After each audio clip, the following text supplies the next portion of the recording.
It's a beautiful night for baseball in the city of Pittsburgh on the North Shore. The Buccos and the Washington Nationals are getting ready to play ball. Game 2 of the 3-game series. 6-game homestand continues. Pirates beating the Nats last night 8-5. They look to make it 2 in a row. As we say, it's a gorgeous night for baseball. Sky Blast 3, Greg Brown along with Steve Blass. And Steve, last night the Pirates offense collecting 11 hits in that 8-5 victory. And good to see the real meat of the order produced last night. Absolutely. It was a lot of fun. They got it going. And Greg, when you think about a batting order, these are the guys you want to drive the ball. Yeah, they can hit some singles every once in a while, but you want numbers 4, 5, and 6 to deliver like they did last night. Jones, Alvarez, and Ryan Doumit really getting it done. And take a look at what Garrett Jones did. That's the double I really liked when he hit it with authority to left center field. And that produced some offense. And this, look how close he comes to a 3-run home run, inches away, as you see Jose Tabata coming on to score. And then Pedro Alvarez hitting one of the hardest balls, I think, that has been hit in this ballpark this year. I think it went out there 375 miles an hour, and Pedro was getting it done. Yeah, he was. The offense got it done last night, and the pitching in particular, the bullpen did a great job last night. Paul Maholm didn't do such a good job his last time out against the Chicago Cubs. He's been talking about it. The good word, you see the words from Paul Maholm, frustrating, not throwing his sinker like he can. He says he's going to make the changes necessary. And the last time Paul Maholm was this angry, he came back 5 days later and really did a nice job. Yeah, so we hope for good things. He's got to get it turned around. It's been a tough stretch. So we know about Paul. John Lannon had a miserable stretch in late June and all of July. They sent him down to the minor leagues working with former Pirate pitcher Randy Tomlin at Double-A Harrisburg. He's come back. He's 4-1 in 6 starts since then. Kind of mirror images. These are left-handers that live on the sinking fastball. We'll see what that leads to tonight. Game 2 of the 3-game series. We're about 18 hours away from honoring Bill Mazeroski tomorrow. We'll unveil the statue to honor Maz tomorrow as the Buccos get ready to take on the Washington Nationals in Game 2 of the 3-game series.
Automotive, Barrow.com. Definitely worth the click.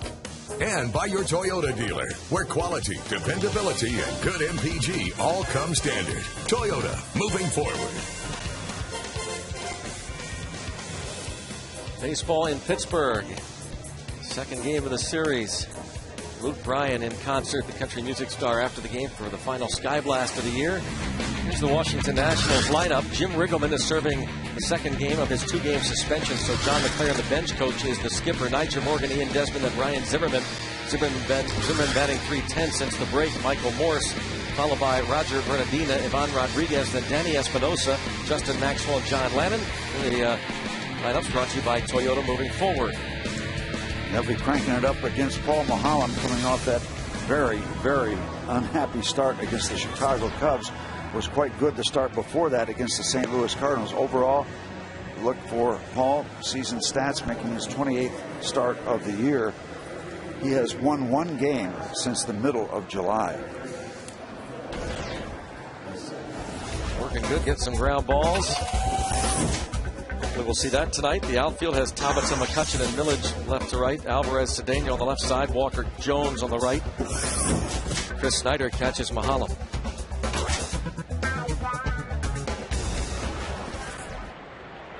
Here is Nyjer Morgan. Shows bunt and takes ball 1. Morgan 0 for 4 last night. We were talking last night in the first inning about the possibility of a running game with all that speed and stolen base. The numbers are very strong for the Nationals in the first 2 spots, actually in several spots. You combine that with the fact that Chris Snyder behind the plate, there have been 11 attempts when he has been behind there to steal a base. 10 have succeeded. 2-1 the count on Nyjer Morgan. Nyjer Morgan, average against lefties. Here are the lowest averages in the league. Adam Dunn, who's out of the lineup tonight for the Nats. Then Chase Headley of the Padres, Yadier Molina of the Cardinals. That might be the most shocking of all. Molina hitting .213 against lefties, and Nyjer Morgan, 4th lowest average against lefties. Barrel.com, definitely worth the click. 3-1 on Nyjer Morgan. Well, you don't want that speed on the base paths. He has stolen 33. Desmond, he can fly. He's stolen 14.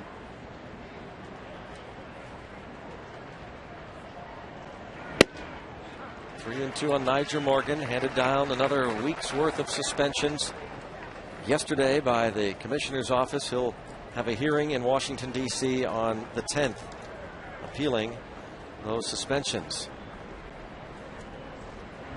And he bounces this to the right side. Maholm has to get over quickly, and he does. That was well done. It's a strange hop that Garrett Jones had to stay with, which took him further away from first base, but Paul was over there, and he wins the race against Nyjer Morgan, and it's not an easy race to win. Watch this ball go sideways off the lip of the grass, and then the flip to Paul, and they just do get him, but they get him. And that could not have worked with a rainbow kind of a toss from Jones to Maholm. He had to have a little bit of a straight line on it, and it was enough. Good to get that one out of the way. Now Ian Desmond. Desmond takes ball 1, the shortstop. 2 out of 4 last night with a walk, a run scored. Hit a double off the center field wall in his second at bat of the game against Zach Duke. I don't know if I've seen anybody go from first to third as fast as I saw Desmond do that last night. He went from first to third in the 6th inning on a line drive off the bat of Ryan Zimmerman.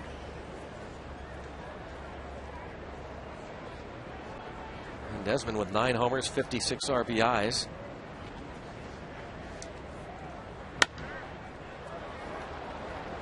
Count goes to 1-2 on Ian Desmond.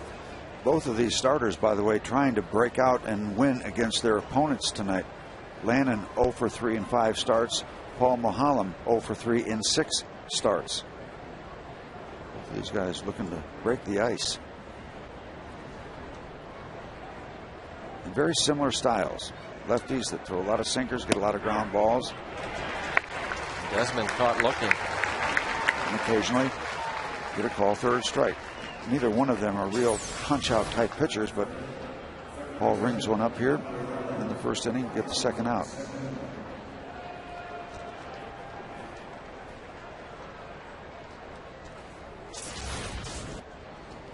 Sometimes you're just up there with a bat and you're thinking about something else, and you get something that you're not thinking about. Zimmerman, 2 for 4 last night's game, and was the last out of the game, striking out against Joel Hanrahan with the potential tying run on deck. Yeah, power finish. Big righty Hanrahan striking out the big third baseman Zimmerman. You can see .313 his career against Mahalam. And that's the neighborhood right there, that pitch that just barely missed, that Paul is going to work in when he's successful. That little turnover fastball, sinking fastball that'll run just a little bit away from a right-hand batter, either on the corner or just off the corner. Right there, once again. What you have to do when you're that type of a pitcher is make sure every once in a while you keep that right-hand batter honest by coming inside, so he can't just fly over there and take that outside corner away from you.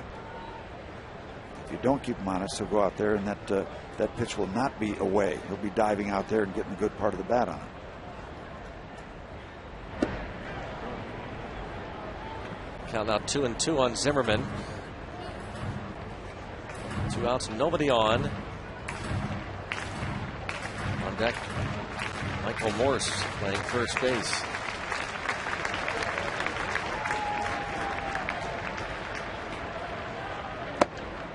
And a full count now on Zimmerman. Tied for 9th in the league with his .300 batting average.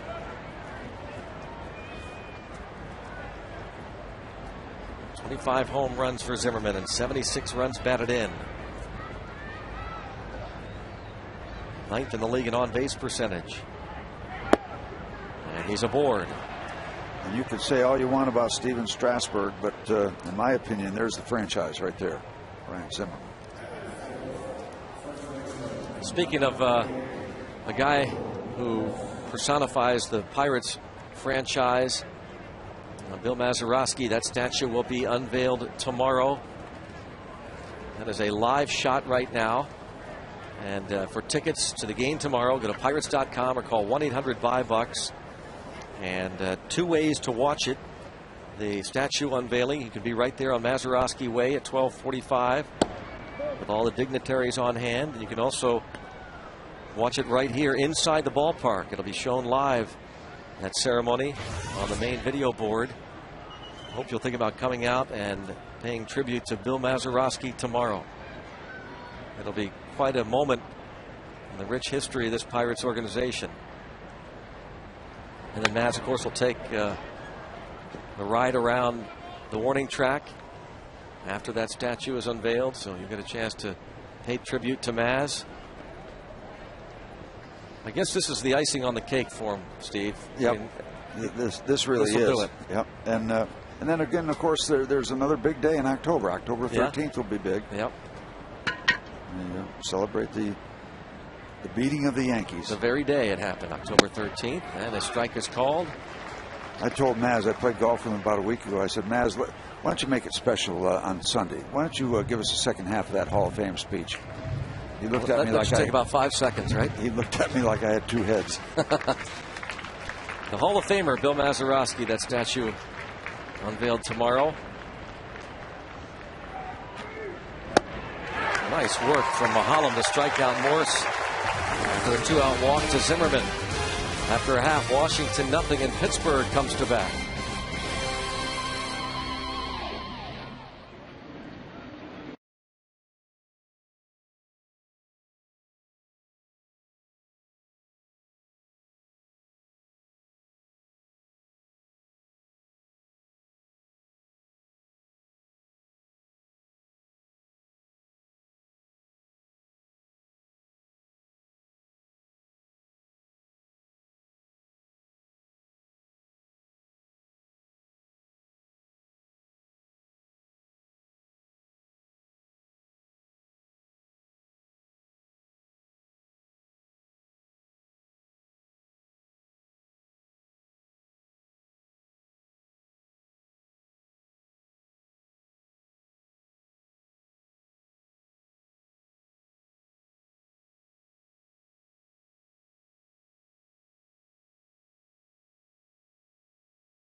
John Russell, Andrew McCutchen, Jose Tabata, Neil Walker. Neil Walker riding a 10-game hitting streak into this game. Garrett Jones, Pedro Alvarez, Lastings, Millage are the middle three, and then it's Cedeno, Snyder, and Mahallam to round out the starting 9 against the lefty, John Lannon. Making his 21st start. He's 6-6 with an ERA just under 5.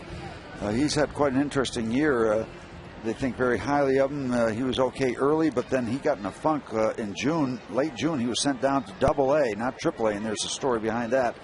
But he got squared away, and since he has been back, he was there 6 weeks. Since he's been back, 4-1 in 6 starts. So he got it fixed. And McCutchen takes ball 1.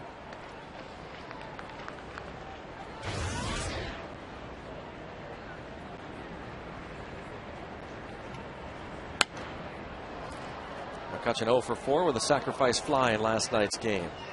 It gives him 43 RBIs. We like to think that McCutchen is feeling better than he has in several weeks, and that this will be a strong September for him. But Zimmerman going to make that pick and throw out McCutchen. There's a big man over there at third. You got to do a lot to get it past him. He's starting to look like Scott Rowan, and he's like a canopy over there. Just hovers over the infield, over that side of the infield. Good wingspan, big man.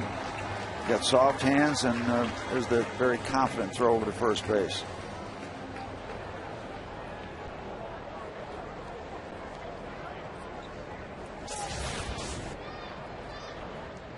That's what you would call a fluid play. Very, very smooth.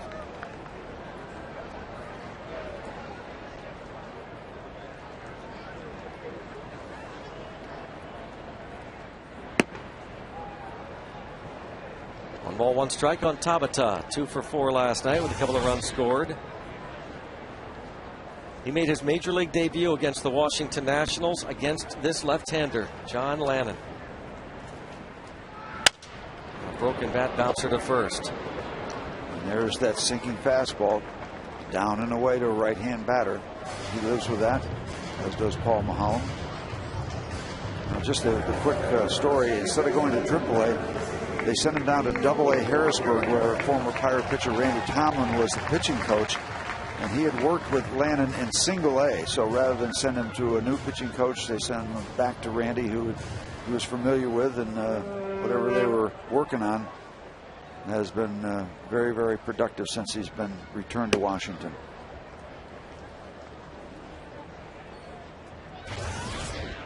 Neil Walker. Speaking of former Pirates, and Randy Tomlin, the former Bucco, spent last 4 years in the Nationals organization on their minor league staff. Former Pirate pitching coach Spin Williams is the pitching coordinator throughout the minor leagues in the Nationals organization. And of course, our buddy Trent Jewett, the manager in AAA for the Nats at Syracuse. Line foul by Walker, a 10-game hitting streak.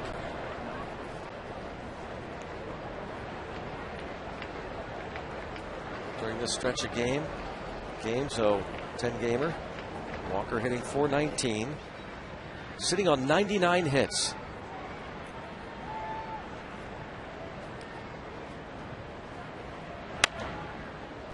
Ball fouled out of play.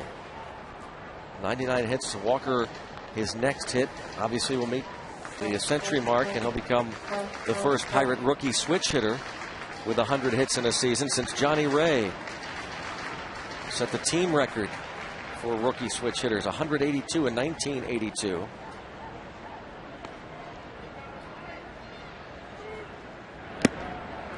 Lannon gets the strikeout. Pirates go down in order through 1. Nats, Bucks scoreless.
Zimmerman to end the ball game and earn himself his third save. The former National, our PNC achievement for the achiever in us all. At least a strikeout in 15 straight games. He struck out 7 of the last 10 that he's faced. 1 earned run in his last 9 in the third innings. Second in the major leagues with 12.73 strikeouts per 9. Paul Maholm faces Roger Bernardina, the left-hand hitting left fielder. Be followed by Ivan Rodriguez and Danny Espinosa. There's Joel Hanrahan.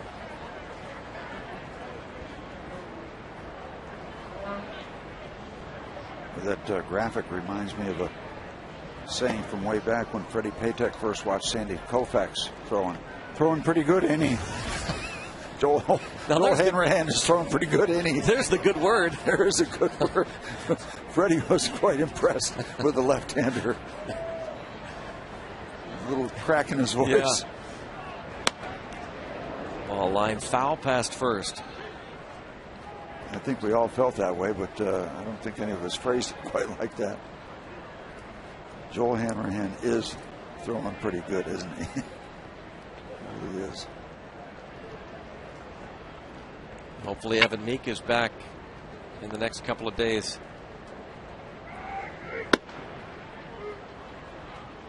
We were talking about the speed at the top of the batting order for the Nationals. This guy runs very well too. Roger Bernardino, 13 steals and 15 attempts.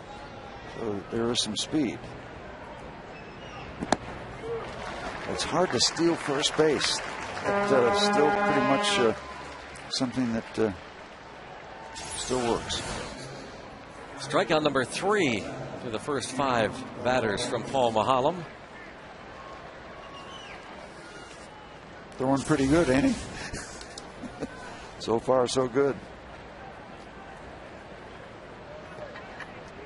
Facing Pudge Rodriguez. Steve, I know how much 200 innings means to him. I mean, it's a nice goal that you set these days. If you're a starting pitcher, Maholm would love to reach it. Probably has maybe 5 starts left after just tonight. Thinking that need to average 6 or 7. Yeah, and he knows that. Start. He wants those 200 innings. Or those 6-3. And that's not just a contractual thing. No, that's some guys have that in their contract, right. About 200. Paul Maholm wants to pitch 200, whether he gets extra money or not. Wants to be a workhorse, wants to be reliable. And 200 innings is,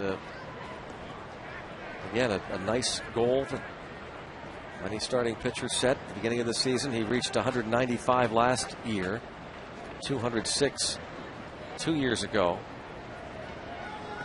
He's at 158 currently. Bounces up there to Danny Espinosa with his first major league home run, leading off the 3rd inning last night. An opposite field job for the switch hitter off Zach Duke. That gave the Nationals a 1-0 lead, but the Pirates came back with 3 in the 3rd. Doman homered in the 4th. Pirates added 4 in the 5th. And then the bullpen held on for the 8-5 victory. And tomorrow it is Charlie Morton. Fingers crossed again for Charlie Morton. He needs to have a good, solid, confident building start. And that's a fair ball and a nice play by Alvarez. 1-2-3. With Paul Maholm very efficient there in the 2nd. Garrett Jones will lead off the bottom half.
BlackBerry and Android phone with MLB.com at Bat 2010, featuring play-by-play, video highlights, and live audio broadcasts. Visit Pirates.com on your iPhone, iPod Touch, Android, or BlackBerry for more details.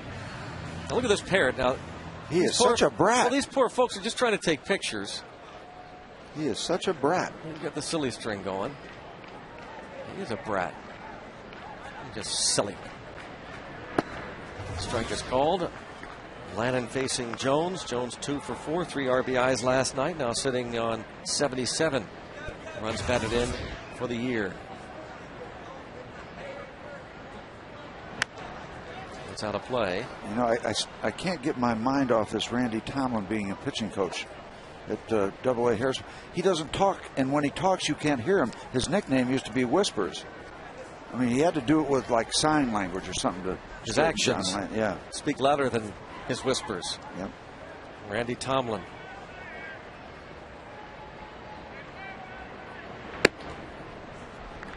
Last time I saw Randy, I think he was a pitching coach at Liberty College. Yep, spent 9 years there at that university, his alma mater. Tomlin, 9-year pro career, 5 with the Bucks from 90 through 94.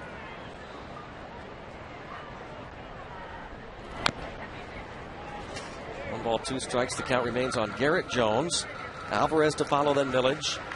Pirates, in case you missed last night's telecast, they are wearing the JLB patch.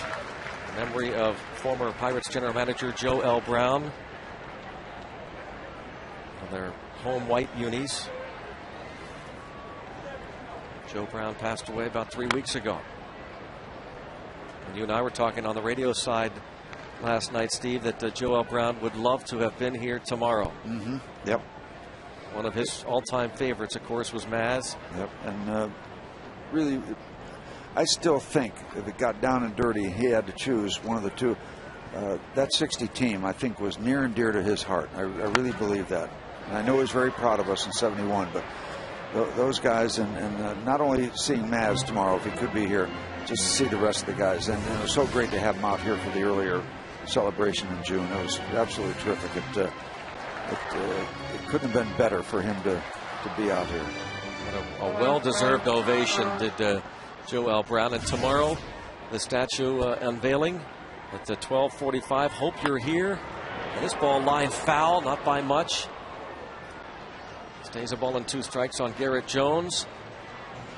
If you're not able to make it, either out there on Mazeroski Way or, as we said, in the ballpark, the ceremony will be shown live on the main video board thanks to FSN.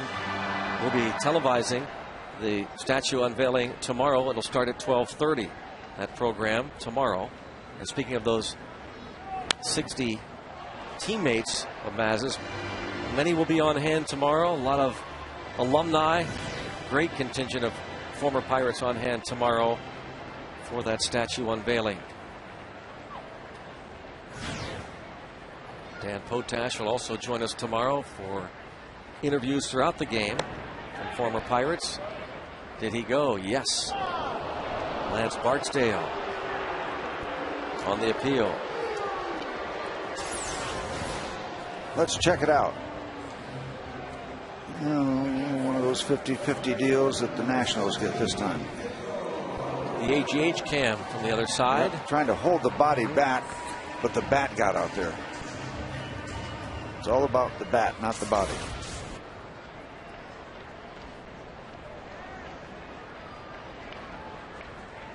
Lannon gets his second straight strikeout.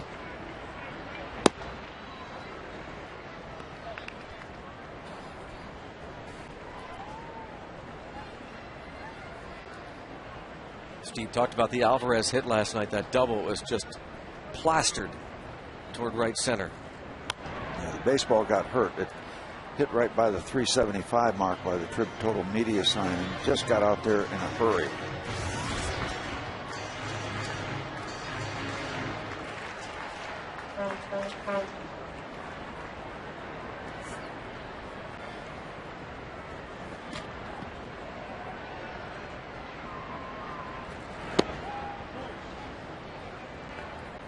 John Lannon was the opening day pitcher for the Nationals this year and last year.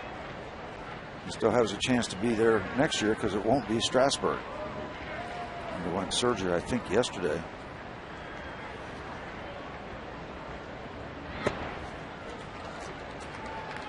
Jim Riggleman is watching the game out of uniform as he serves the suspension. Second game tonight. Tomorrow, Pat Listash will start serving his suspension. The third base coach, so bench coach John McLaren managing the team. Not his first go around. Didn't he do some work with Seattle or Oakland? One of those Seattle teams. Mariners manager for a couple of years. John McLaren. And he had Jim Riggleman as his bench coach in Seattle. And then when McLaren was let go, Riggleman took over for him there.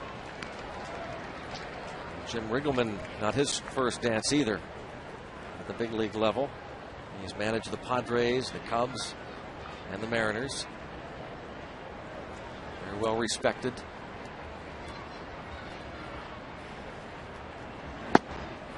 Down on strikes goes Alvarez. That's 3 in a row for Lannon. Well, I don't know how far off I can be. Both of these guys not noted for striking out a lot of batters, but both of them coming out of the chute and bringing up some Ks, 3 each. And we're in the bottom of the second inning. So if you're going to go out of character, go on the positive side. And both these left-handers looking pretty sharp early. Lannon was very sharp last time out against the St. Louis Cardinals. 7 2/3 innings, giving up just 1 run in a 4-2 Nationals win. Very impressive. Out of Manhasset, New York. 25 years old, 6'4", 215 pounds for John Lannon. 11th round pick by the Nationals 5 years ago out of Siena College. And a bounding ball past the mound. Shortstop drops it, so Village reaches.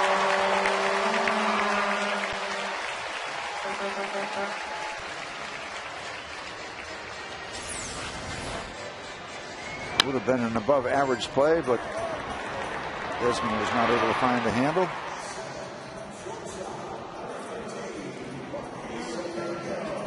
They are going to give Desmond another error. That is 30 errors for the shortstop this season. You wonder if that number going in will influence a scorer by saying, hey, this guy is struggling. So, when in doubt, hey, this guy's had all kind of problems. You might lean in that direction. I'm not saying that's the case, but you have to wonder, though, because that one, to me, Steve, anyway, that's a fairly difficult play. I mean, one anyway that I think more often than not, you give the guy a hit. Your home official score usually would give the guy the hit. But a guy coming in with the direction of his throw. See, he's going in the direction of his throw. He's coming toward first base, so that helps you as a shortstop.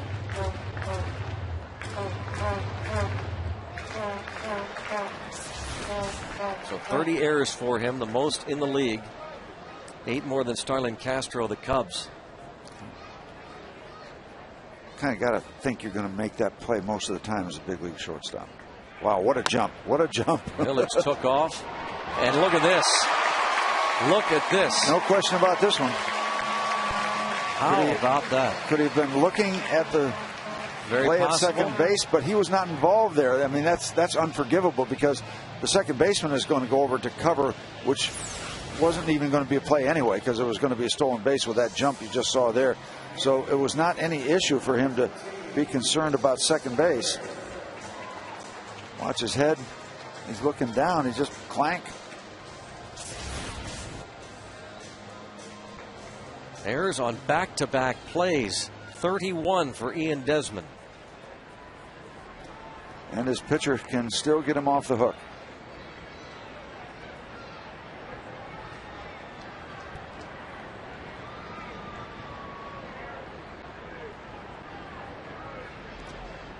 Well, if Lannon gets an out right here, then his shortstop owes him a big steak dinner. It's kind of a game within a game, too. You as a pitcher now, these guys save you so many times. Right. And you've got to have the mentality, this guy has saved me by making real good plays at shortstop. I want to get him off the hook right now. And you're just a little bit more pumped up to try to make that happen. And then everybody feels good. Everybody in the ball club feels good, and you feel good about a guy that has helped you before. Lined right at second. So Snyder hits the ball hard, but right at Espinosa. The errors don't hurt Lannon or the Nats. 0-0.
Before the game on Federal Street, kids run the bases after the game. Andrew McCutcheon shows you that all youngsters will be getting one of these night lights, courtesy of Pirates.com.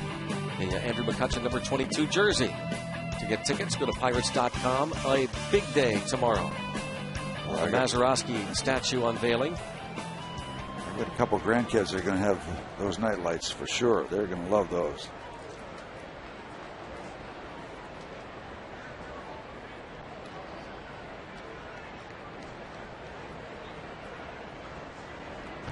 Justin Maxwell leads off and fouls this one off. 1 for 3 RBI last night for the rookie Justin Maxwell, Washington D.C. native.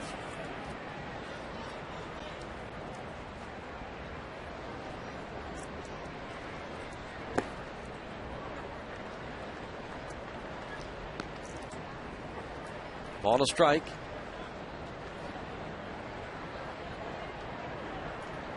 Third local player for the Nationals, along with Ryan Zimmerman and Mike O'Connor, the pitcher. The ground ball Cedeno handles routinely, 6-3. Love to see that ball on the ground off the pitches of Paul Mulholland. Nothing to the outfield yet. That's a good thing. Some strikeouts, some ground balls. A couple of zeros going into the third inning.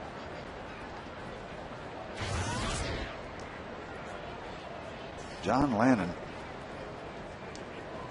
A couple of RBIs off Adam Wainwright to help him win that Cardinal game. Boy, who's nobody hits Adam Wainwright. I think Travis Wood of the Reds hit a home run today off Adam Wainwright, didn't he? Reds and the Cardinals. I think I saw that. Wainwright, one of the highest win totals in the National League. He's having a great year. I believe last time the Cardinals were in, the Pittsburgh Pirates beat Adam Wainwright. It is confirmed that Wainwright gave up a home run to his mound opponent today. Travis Wood, and the Reds beat Wainwright and St. Louis 6-1. So Wainwright falls to 17-10. Cardinals probably felt like they needed to sweep that series, winning last night, but falling 8 games back once again after losing today in their 3-game showdown. and that will be an error. Alvarez not able to handle Lannon's ground ball. Now Lannon goes for 2, and he's there. Nobody can find a handle on the baseball. Ball bobbled at second base. 2 errors at the bottom half of the second. Now here in the top of the third, Alvarez charged with his 12th error. That ball got there quicker than he thought it was going to get to him. Now, I guess Desmond has the infield so messed up now nobody can play it. And Landon takes off, and that ball is bobbled. I'm sure, Steve, that infield instructor Carlos Garcia would like to start getting Alvarez to not think about dropping down every time. And Alvarez does do that a lot. He's made some really nice plays, but he seems to have a tendency to drop down to all fours on many plays, maybe unnecessarily, as Morgan pops this ball up, and Alvarez is there to make the catch.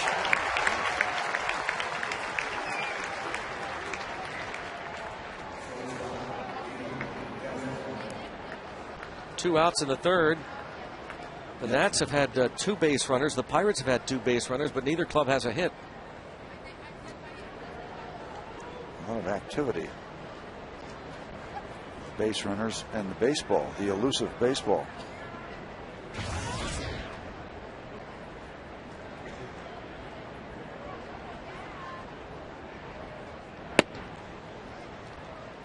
Ian Desmond struck out looking in the first.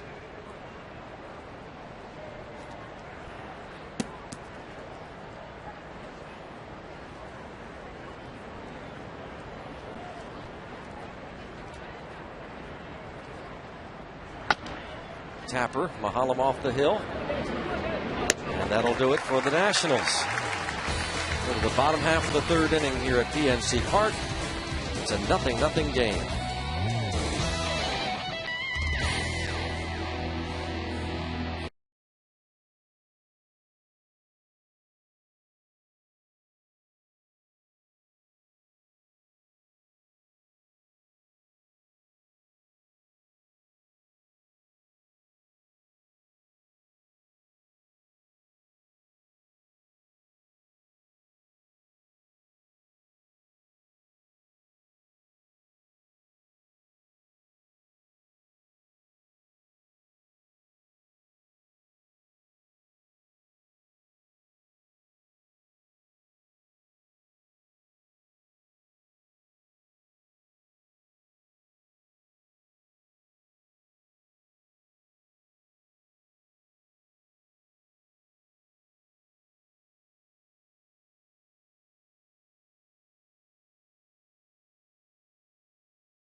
Not good news for Jeff Clement. It has been a very, very disappointing season for Jeff Clement.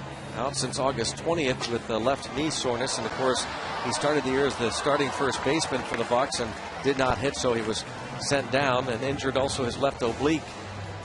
Injury update thanks to our friends at Allegheny General Hospital Sports Medicine, official medical provider of the Pittsburgh Pirates. He went down to check that knee out under game conditions, and he ends up suffering that oblique strain, so he's done for the year. Paul Mahalam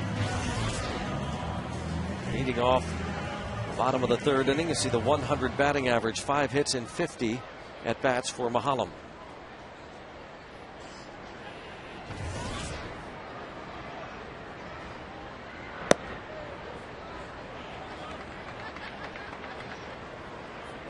one career home run. John Mayne of the Mets.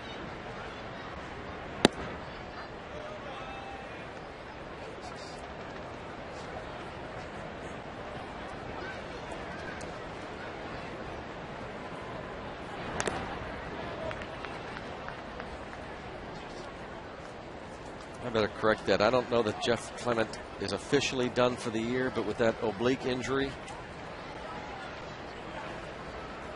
the looks like the side issue can really the double whammy. The original injury and now the side. John Russell said today it's not likely he's going to come back this season. 1-2 and stays a ball and 2 strikes on Mahalam.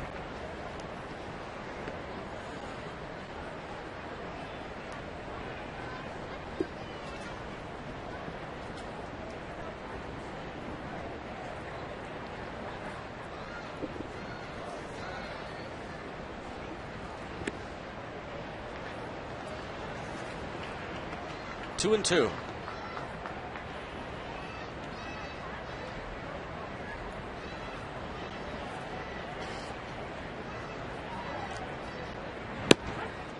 And he's caught looking. 4 strikeouts for John Lannon.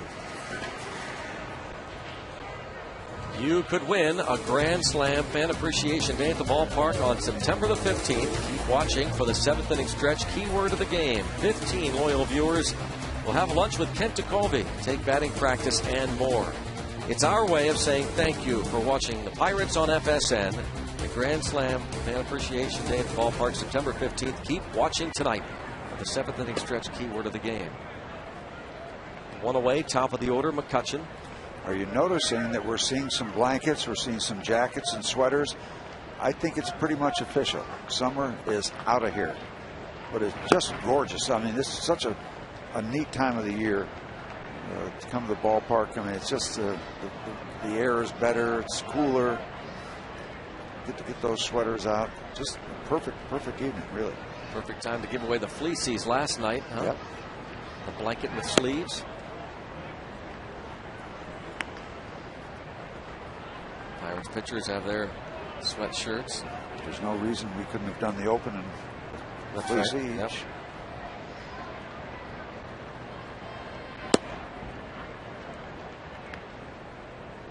Jackets on. Although it's going to warm up again. Yep. Into the 80s, I guess, early next week. 86 on Tuesday. Wow.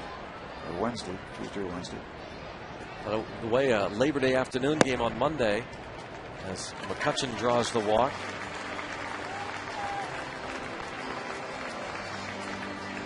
First free pass allowed by Lannon, the third base runner for Pittsburgh.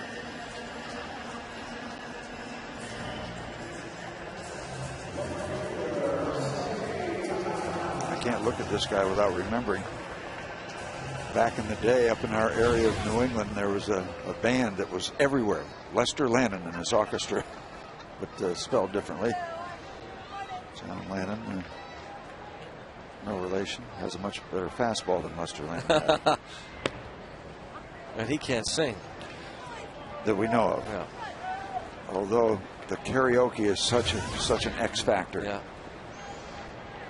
With enough medicine, we can all sing. Oh. Power.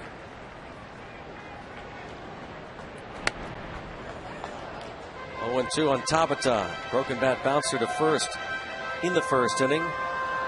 Talked about his major league debut. He was called up back in early June. Made his way into the major league clubhouse at Nationals Park. He was smiling, grinning from ear to ear, Tabata. And he made his debut against Lannon June the 9th. Was the leadoff hitter that night. His first big league at bat, an infield hit to short. He would go 2 for 4, steal a base, score a run, and get on base 3 times. And he really hasn't slowed down much. No, he has not.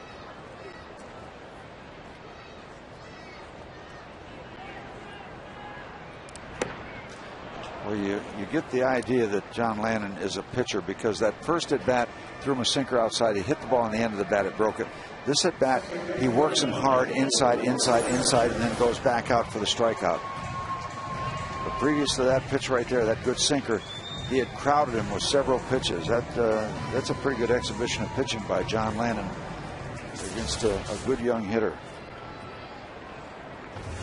But again, not at all considered a strikeout pitcher. No. And last year, fanned 89 in 206 innings. He is tied his season high right now in the 3rd inning with 5. Got Neil Walker swinging in the 1st.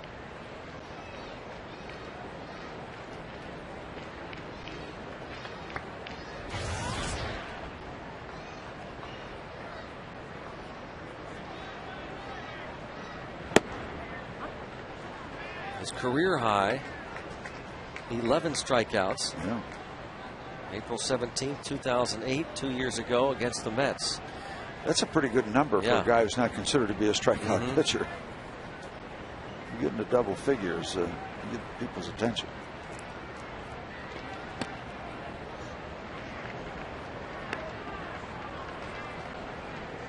Two and one on Walker.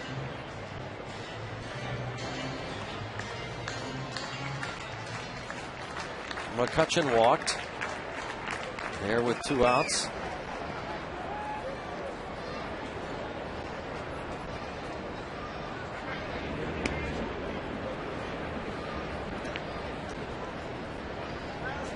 We talked about the possibility of the Nationals doing some running. Well, the Pirates have a lot of speed up at the top with McCutchen and Tabata, but consider that guy in back of home plate for the Nationals, Pudge Rodriguez. He has been very good against base stealers for a lot of years. But he is, like all other catchers, he's got to get help. Got to get help from his pitcher. Future Hall of Famer, Pudge? Yep. By the way, this year, opponents have attempted 17 stolen bases while Lannon's been on the mound, and 15 have been successful. Ball flied out to right. That's why we say you got to have help. 0-0 through 3.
AT&T. Rethink possible. And by Day Automotive. We're going to make your day. As the sun starts to set, taking a look, a live shot right now at what we'll see tomorrow, the statue unveiling. By the way, speaking of Maz, on this day in Pirates history, brought to you by Day Automotive, the Pirates sweep a doubleheader in 1967, and Maz collects 4 hits, including 2 doubles, a homer, 4 RBIs, and Steve Blass wins Game 2 to complete the sweep. Maybe that's why we became roomies later on. Just Pirates get it done together. 9-2 in the nightcap at Wrigley Field on September 5th, 1969, and Blass went the distance over Ken Holtzman. Is that right? Did I get that wrong? 2 years later after that. That was the 1969 game that you were talking about. Yeah. Pitched a 4-hitter, Billy Williams, 2 home runs, 2 doubles. That's right. I went deep myself. 4 for 5. Ho hum. So we celebrated Maz's birthday pretty good that night. Maz's birthday tomorrow. That'll be quite a birthday present for Bill Mazeroski.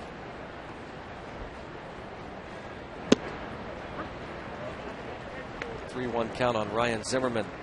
But make sure you get there on time for Maz's remarks, because they probably won't be extensive, but they'll be heartfelt. That's for sure. Ball fouled out of play. The Maz statue unveiling tomorrow at 12:45. That ceremony will include players from the 1960 team, and a bunch of other former Pirates will be on hand. Bob Nutting, Steve Blass, Bob Friend will speak at the ceremony, as will Maz. And you can watch the ceremony in person or right inside the ballpark on the big screen. Thanks to FSN, they'll be televising it, so come out early. Pay tribute to Maz. Broken bat fly ball to shallow left, and it drops in for a hit. A big divot taken out there by Tabata. First hit of the game is a broken bat single to left. Please replace your divots. Sound like a broken bat.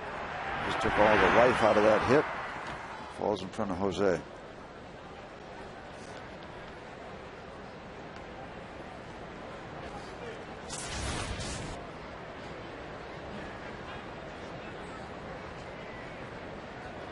Well, I tell you, if you and I did that in the outfield, we'd be in trouble. Chris and Jeff would be all over us, wouldn't they? Yep. And rightfully so, because we got no business out there.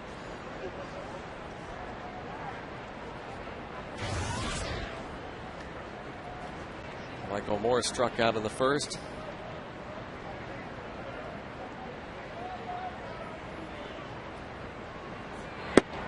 And it's 1-1. Well, again, it was on this day in Pirates history. The Pirates swept the doubleheader September 4th, 1967 at Busch Stadium. In the second game, the Pirates won 9-3 over the Cardinals. Mazeroski homered, drove in 3 runs in the nightcap, and Steve, you did get the win that day. 7 1/3 innings, 3 runs, improving your 5th win that year back in 1967. Wait a minute, 5th win in September 4th? Well, yeah, but you weren't up the whole year. 67? Oh, yeah, it was. 67, you were up the whole year? You still had an ERA of about 2.5.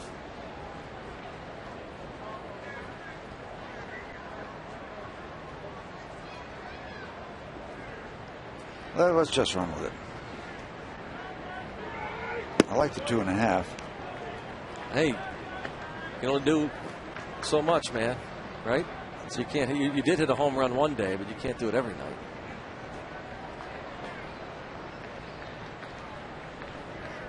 Three and one on Morse. Runner at first, nobody out. Scoreless game.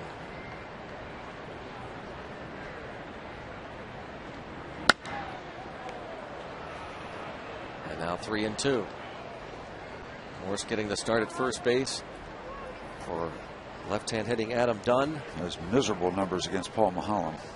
Bad against lefties in general in terms of the batting average, and 207 or something like that. 107 against Maholm. 107. Yep. 3-2. Can Maholm get a ground ball here from Morse? Uh-oh. First and second with nobody out. Second free pass. Batter Roger Bernardina. He struck out in the second.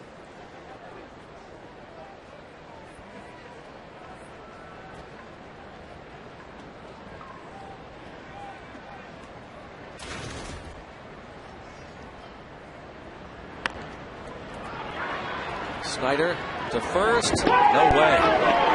One single to load the bases. Well, we mentioned his speed. Get an idea about that with his stolen base numbers, and he stretched it out a perfect bunt. It was far enough out in front of home plate where he could get going toward first base. Took Snyder a while to get out there. And the base hit, and now all of a sudden. Boy, how about that look by Bernardina that Talking about a decoy to lift up that left leg before dropping down the bunt. As if you could take a big full swing. I saw the tail end of it. If that's done by design, that's pretty impressive. Von Rodriguez, certainly a double play candidate. Takes ball one. He has hit into 23, tied for the most in the league. Zimmerman singled. He's at third. Morse walked, now at second. The bunt hit by Bernardina. He's at first. Rodriguez bounced to short. He's first at bat.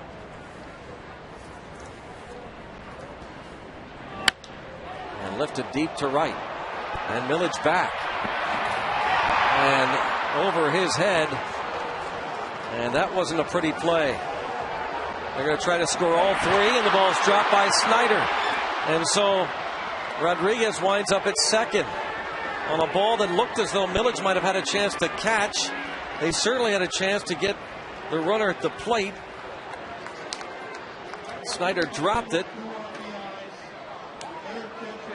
He'll be charged with the error, allowing Rodriguez to go to second.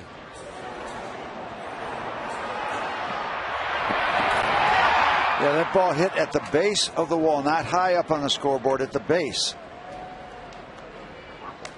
And you got a short right field, and you got a lot of height on that ball. There's a good chance, really, to catch that baseball. The relay comes in, and then Chris Snyder turning around before he had the baseball.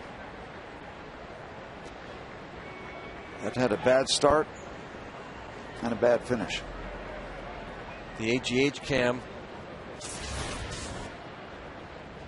shows the drop as Rodriguez will get credit for 2 RBIs, a single.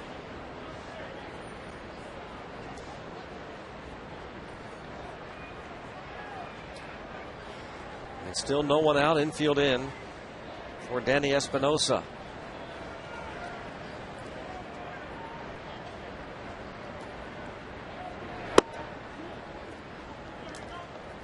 It's almost got a similar feel to what happened to Zach Duke in the 6th inning when it just kind of steamrolled, and it just took the Pirates a long time to get an out to kind of stop the hemorrhaging.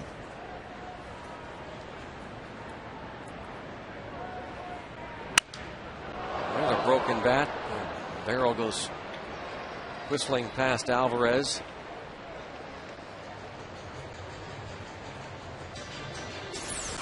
AGH cam, get that spear. Get out of the way. You don't want any part of that business.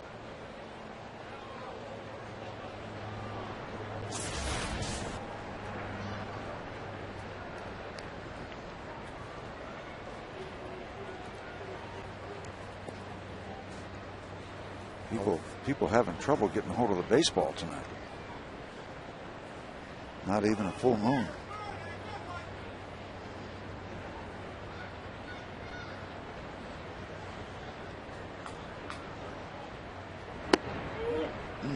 So close. Espinosa picked up his first RBI on Wednesday down in Miami, making his major league debut. Hit .268 for AA Harrisburg and AAA Syracuse combined this season.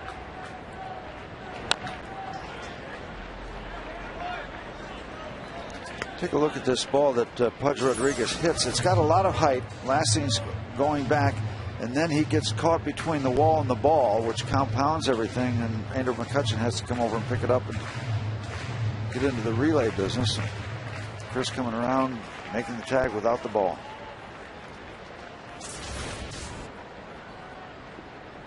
Rodriguez goes to second on the error by Snyder. And that's hit far enough past Walker to score one because the infield was in. And they don't need to risk sending Pudge because they've got nobody out. They're still in business. Why risk running into an out when they've got this kind of roll working?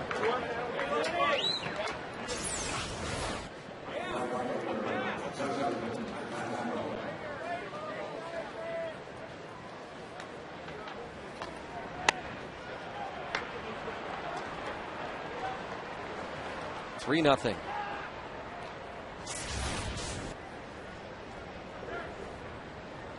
Espinosa was 2 for 4 last night, 1 for 2 tonight.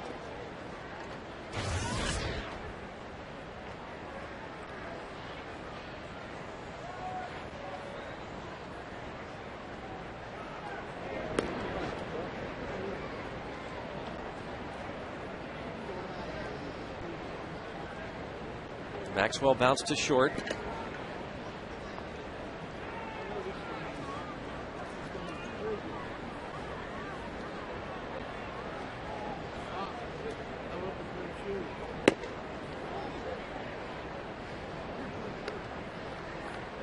Maxwell, a rookie.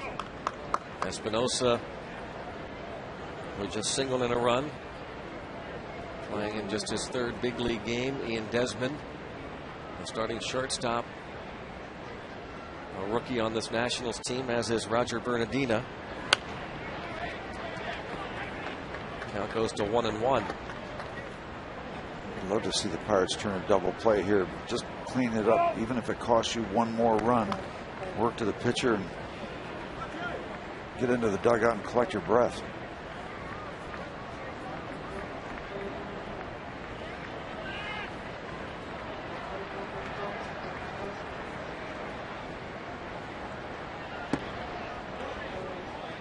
Two 2-1 count on Maxwell.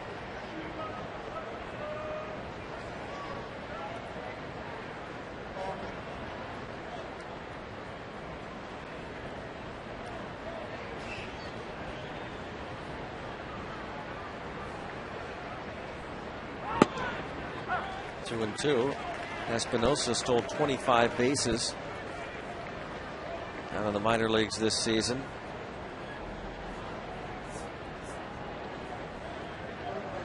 Mahalam paying attention to that, trying to keep him close, keep the double play in order. Quick throw over, and Espinosa back.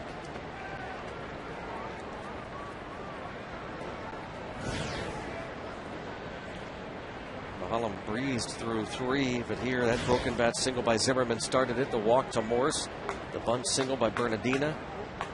A ball that you could argue should have been caught in right, but led to 2 runs, and the soft base hit by Espinosa with the infield in over the head of Walker. Good chance that had been caught if he's playing back. Yep. You got to wonder what's going through Paul's head. I mean, it's just been one of these horrendous runs.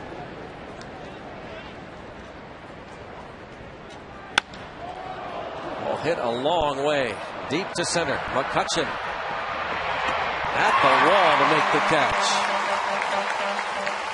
Justin Maxwell gets the sacrifice fly to make it 4-0. That ball was a little scary, as it had a lot of carry out to the big part of the ballpark in front of the bullpen. You got a lot of it, but not quite enough, as Andrew is able to get that ball right in front of the fence.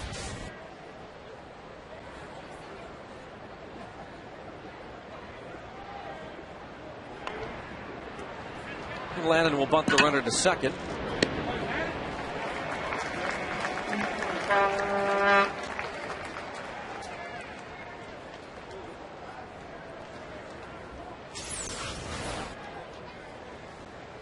Another look at this ball that Maxwell hit.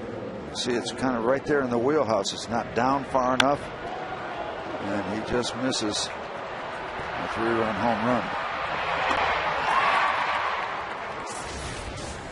Nyjer Morgan with a runner in scoring position.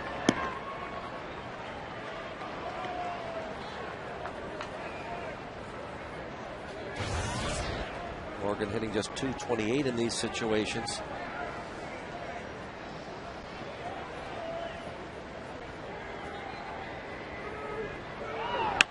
Check swing. Look at this. An excuse me RBI single for Nyjer Morgan. 5-0. And that's just the way it's going for the Pirates tonight. Having trouble defensively, and these balls that perhaps had chances to be caught, but they haven't been. This one didn't have any chance to be caught, but little, excuse me, swing to left field.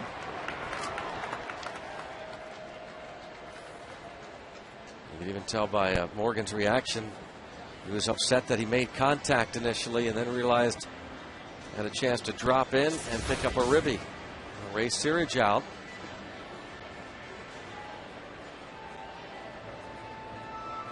Time to check out our AT&T Mobility trivia question regarding this franchise, which of course started in Montreal. In 2002, the Expos traded 4 players to the Indians for Bartolo Colon and Tim Drew. Which 4 players did they deal? We'll have to work on that one. This is another one of those multiple answers. Does John get these kind of things? Not as difficult as you. You get the toughest ones. I mean, one player, you know, one player answers sometimes a little more comfortable. Most times more comfortable.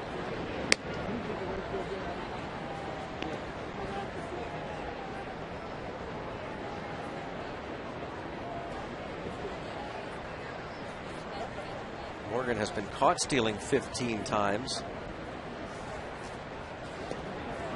He has swiped 33 bags. That stolen base number is second behind Michael Bourne of the Astros, who has 44 steals. The 15 caught stealings is the most in the league. And a shot past third baseman Alvarez, putting runners at first and second, and Washington has batted around. +1 as Zimmerman comes to the plate. The Pirates start their bullpen working. Down 5-0. They went deep into it last night. 6 guys coming out of the Pirate bullpen, and we are in the 4th inning.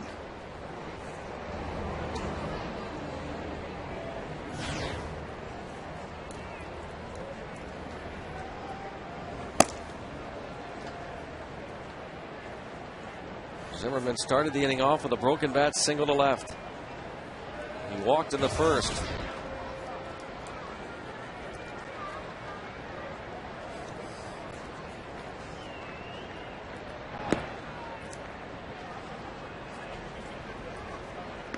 Ball 1 this long inning for Mahalam. He's got to be over 30 pitches in this inning. 72 pitches here for the game in the 4th inning.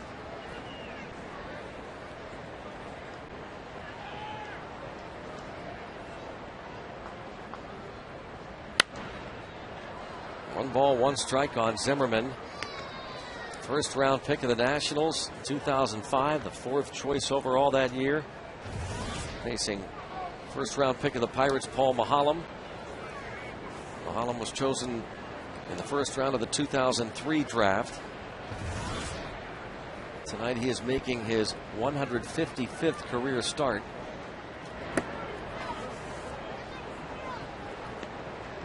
An ERA that started at 5.18 is going to rise. And that was another goal for sure for Paul Mahalam, to get that ERA down under that ugly 5 mark.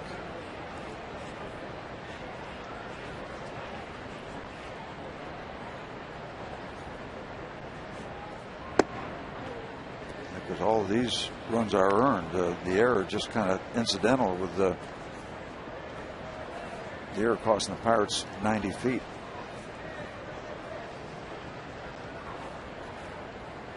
3-1 on Zimmerman.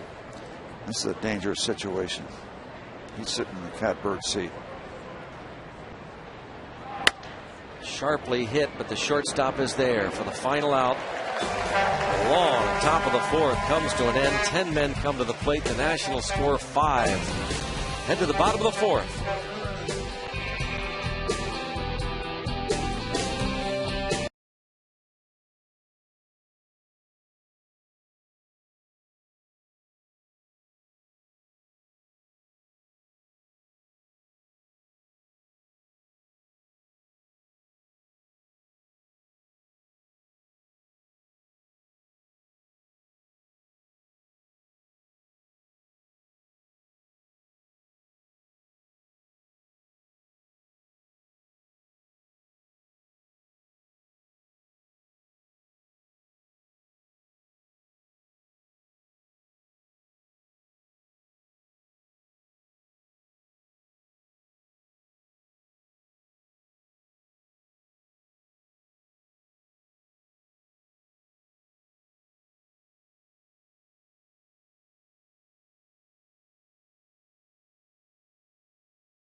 High school football kicks off with an early season matchup at the Pit when the Beaver Falls Tigers head to Aliquippa to take on the Quips. A showdown between 2A rivals, Beaver Falls, Aliquippa, Thursday at 7 on FSN.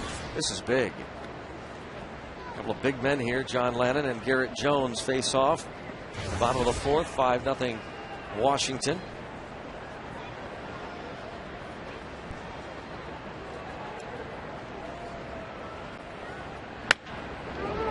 Bounce to first, Morse. Pirates look for their first hit. They've had 3 base runners, thanks to 2 errors and a walk. I was mentioning that John Lannon went down to the minor leagues and apparently got straightened out after several bad starts. Late June through the month of July, went down for 6 weeks. He's got an opening day starter, but since he's come back before tonight, 6 starts, 4-1.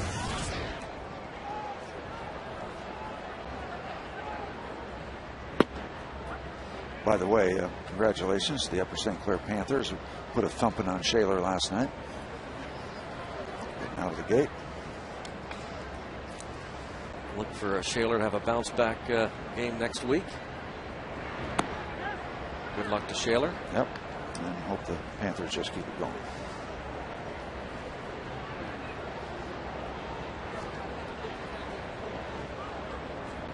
To Alvarez. There we are. That a boy. That's right. That's what we're talking about. Go Titans.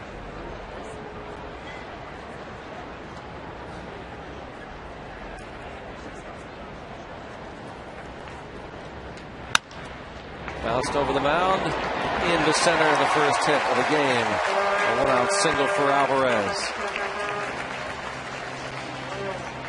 Well, you would love to just get on the board, just to at least answer in a minor way, if not a major way, to answer that 5 spot that the Nats put up.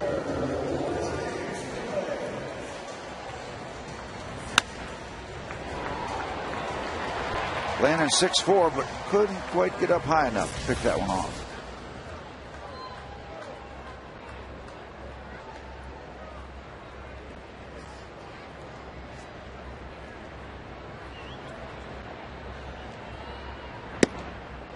Millage takes a ball. Really 21st start tonight for John Lannon. He's only given up 10 home runs. You would expect that kind of a minimal number from a sinker ball, ground ball type pitcher. Those guys don't give up many.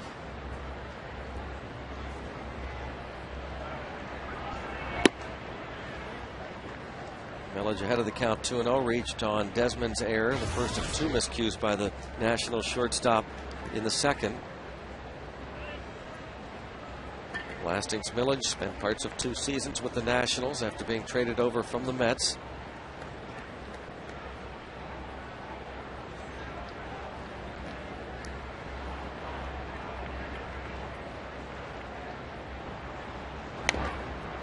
Nationals sent Ryan Church and Brian Schneider to New York in November of 2007.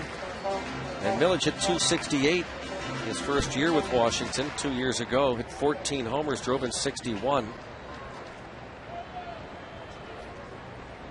Some injuries last season, and the Pirates traded for him at the end of June. They also got Joel Hanrahan in the deal, sent Niger Morgan and Sean Burnett to D.C. I sure are liking the Hanrahan part of that. 3-1 on Morgan, on Millage rather. Millage hitting .308 against lefties.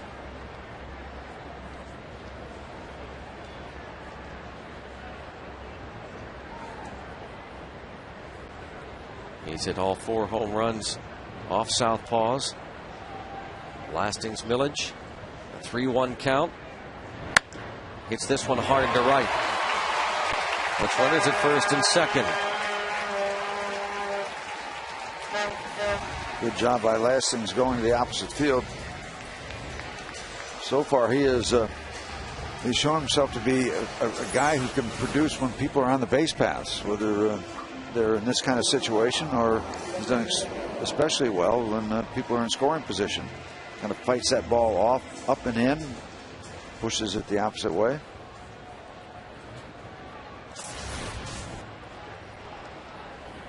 2 on for Cedeno. Ronnie Cedeno lined up. Actually reached on the error in the second. The error that was charged to Desmond. Back-to-back miscues. Cedeno, see what he's hitting with men in scoring position. 218. Well, you'd love to have him keep that double streak going. He's had doubles in each of the last 3 games. Dribbled. Lannon gets the out at first. Alvarez to third, Millage to second.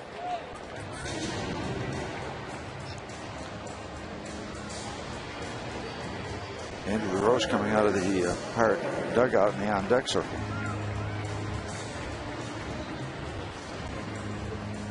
It was Snyder who lined out to second.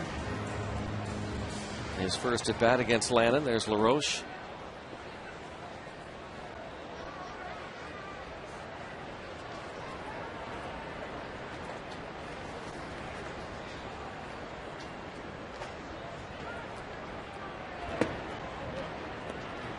Snyder 1 for 7 in his career against John Lannon.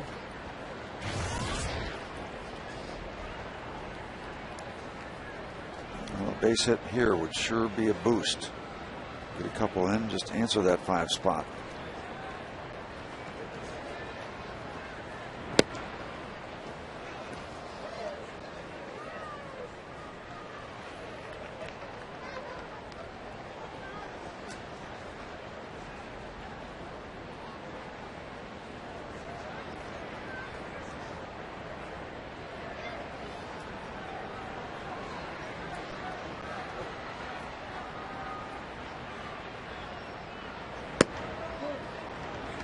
Just missed. 2-1 on Snyder.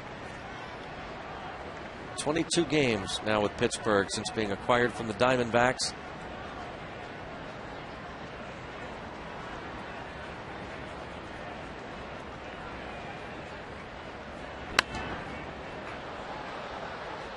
Count 2-2 on Snyder, and Rodriguez didn't like something there. He's going to go out and talk to Lannon.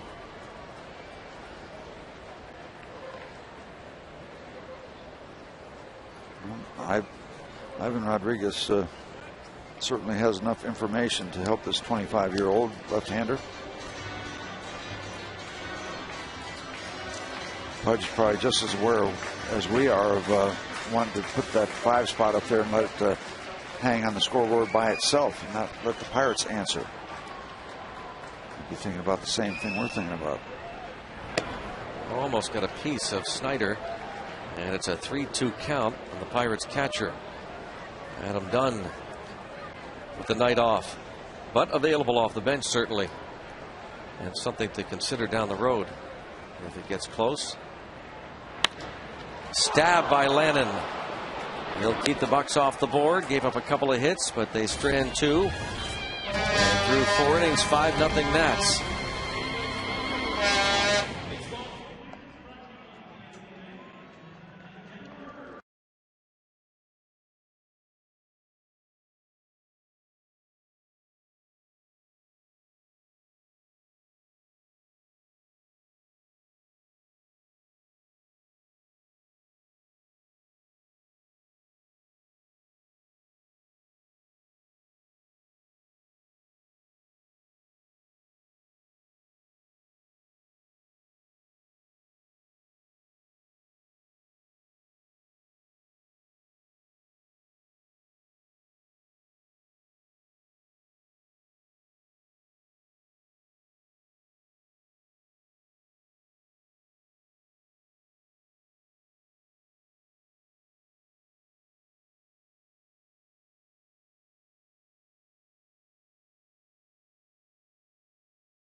AT&T trivia question.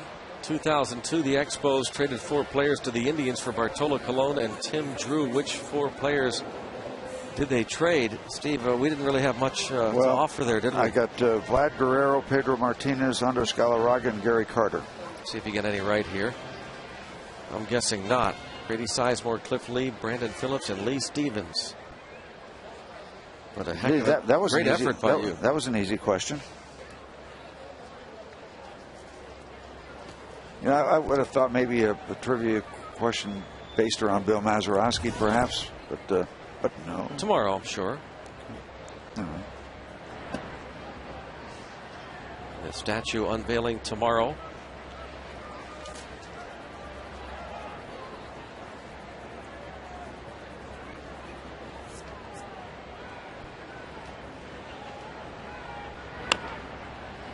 Fouled off by Michael Morse. Sounds like Montreal here. Remember those? Oh, the horns. Those horns they used to. Yep. At Olympic Stadium. That's all you heard all game long. Like air horns. Yeah.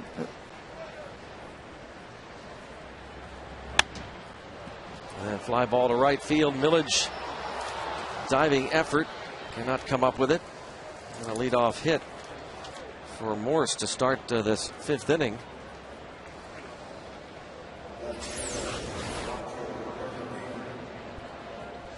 And the activity continues in the Pirate bullpen. It's a good thing that Lansing's got a piece of that, or Morse would still be running.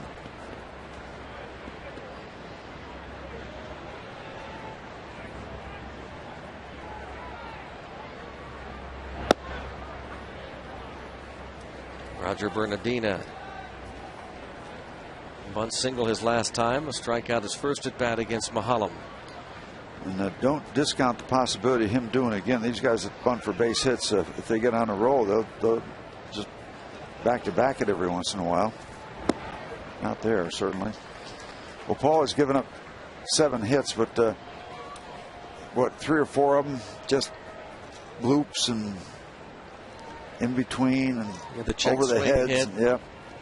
A broken bat single. And some legit too, but he's certainly not pitching with any good luck tonight.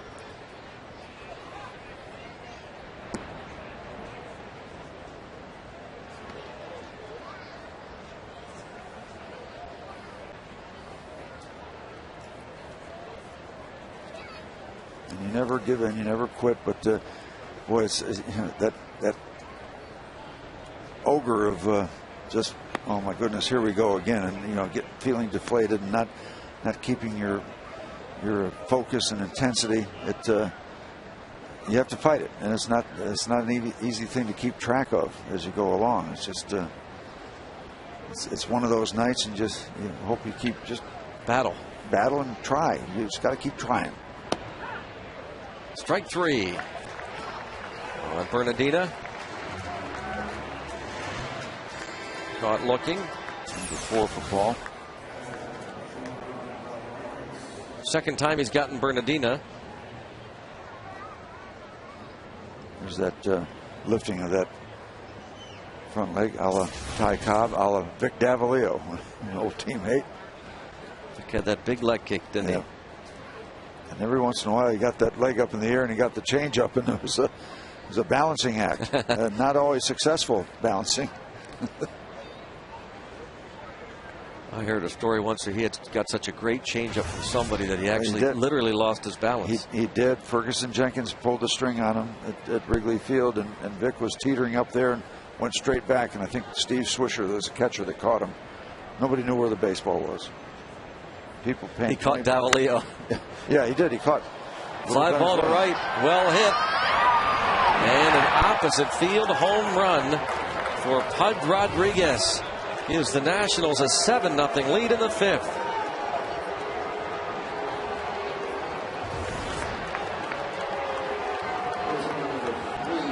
Third of the season for Pudge. And that's going to do it. So another very, very rough outing for Paul. Mahalam will not get out of the 5th inning. The opposite field home run for Pudge Rodriguez. It's the 15th home run allowed by Paul Mahalam.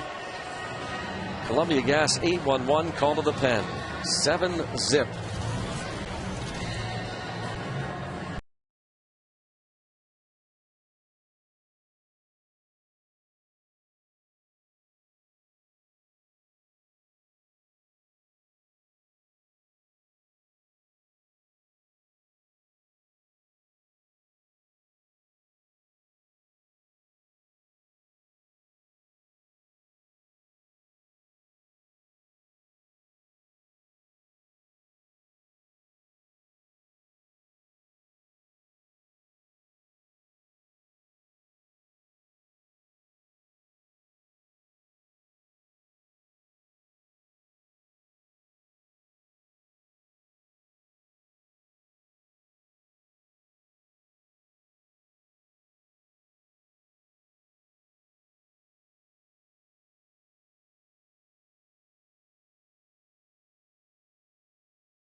Outside PNC Park tomorrow at 12:45, the dedication and unveiling of the Bill Mazeroski statue.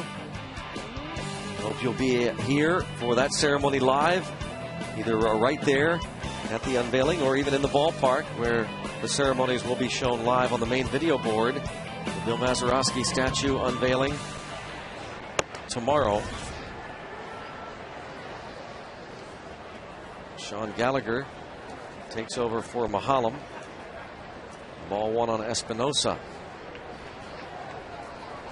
Kind of Groundhog Day for Sean Gallagher. He did this last night in relief of Zach Duke. I mean, that was in the 6th inning. Came in to relieve Zach and worked an inning, giving up a run and a couple hits.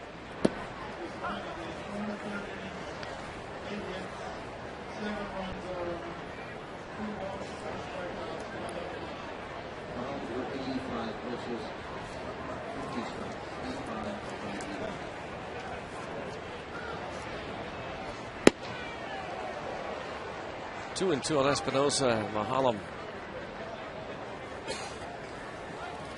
just really hoping for a bounce back start tonight. Yeah, that says it all.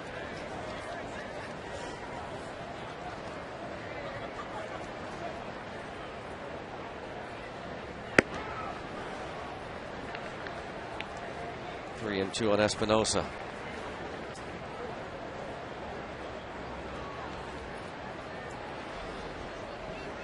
It's been somewhat of a struggle for Sean Gallagher with control. 25 innings, 18 strikeouts. Ball fouled away as he goes to a full count here.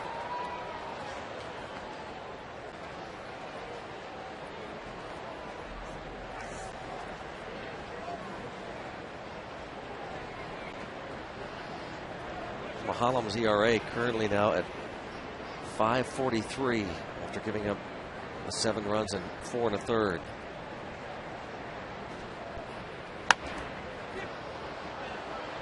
To left. And Tabata second out. We'll bring up Justin Maxwell. We asked the other day on his radio show, Neil Huntington, whether addressing the pitching issue will be the top priority for the team over the winter. And he said it'll be one of. He said we've got to concentrate on the pitching and the offense, because team ERA of 5.18 at the start of the day. The team batting average of 240. Two areas that the Pirates will address. But if you had to prioritize, yeah, you'd think it would be the pitching, right? that always starts would with be that, my doesn't guess. it? Yeah, that would be my guess. I mean, you're starting to establish. I mean, it's so difficult to work the positives, but they're starting to establish a core of position players. You've got to support them with good pitching. You've got to give them a chance. Yep.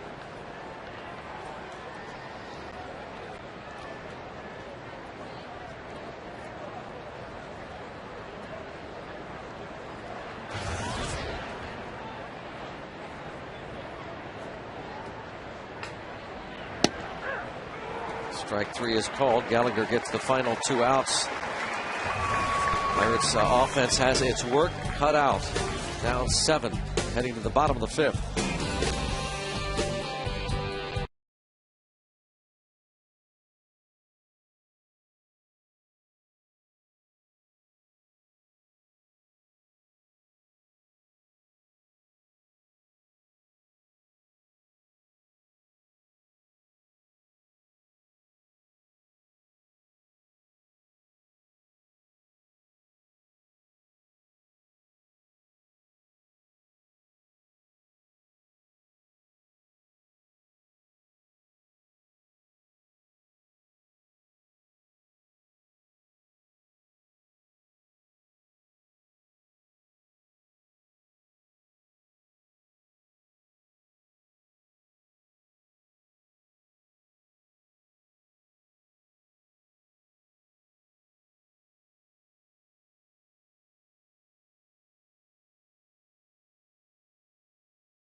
FS in Pittsburgh is brought to you by Meadows Racetrack and Casino. The Bill Mazeroski statue unveiling tomorrow. A live shot outside PNC Park honoring Maz tomorrow. Hope you plan on being on hand. A big day. Family Fun Zone out on Federal Street as well before the game. Kids run the bases after the game. All youngsters 14 and under get the Pirates night light. And the Mazeroski statue unveiling tomorrow at 12:45. Andy LaRoche bats for Gallagher. LaRoche, 1 hit in his last 19 at-bats and 2 hits in his last 26 at-bats.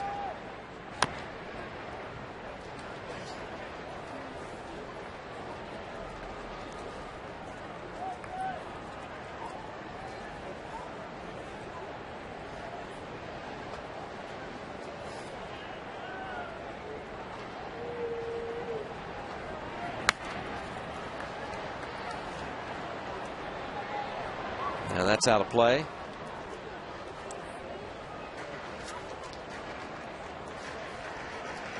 By the way, talking about the Maz statue unveiling tomorrow, don't forget, still limited edition printed lithographs.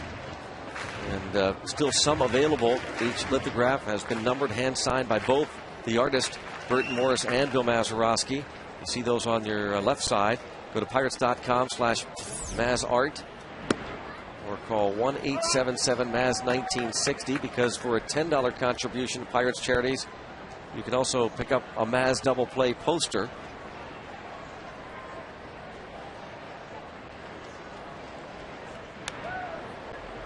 Again, go to pirates.com/MazArt or call 1-877-MAZ-1960. the Maz double play lithographs and the Maz double play posters.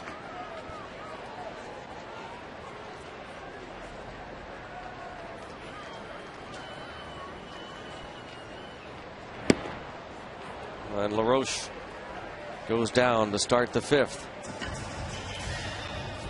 6 Ks for Lannon.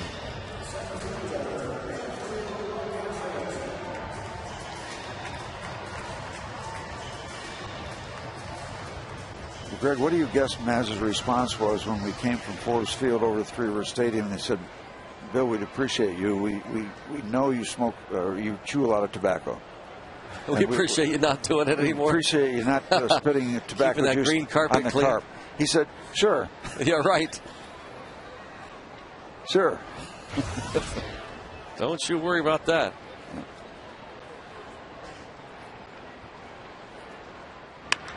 Oh, that ball's going to get out of here in a hurry. That's a line drive home run for Andrew McCutchen to get the Pirates on the board. His 13th.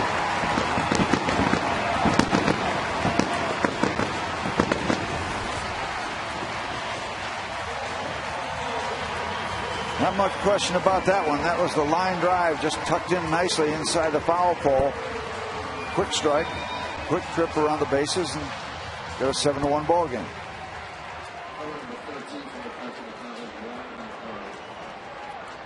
Just the 11th given up by Lannon. Tamata bounces it to first, a bobble by Morse. He recovers, and Lannon is there. Safe Auto Insurance reminds you that you are safe at home with Safe Auto, proudly supporting the Obadiah Cole Foundation for prostate cancer screening and awareness. Early detection is the cure. And moments ago, you saw, and don't blink, the Coors Light Cold Hard Blast. It's a line drive blast off the bat of Andrew McCutchen. 13 homers, gets the Pirates on the board. Cold Hard Blast brought to you by Coors Light, the world's most refreshing beer.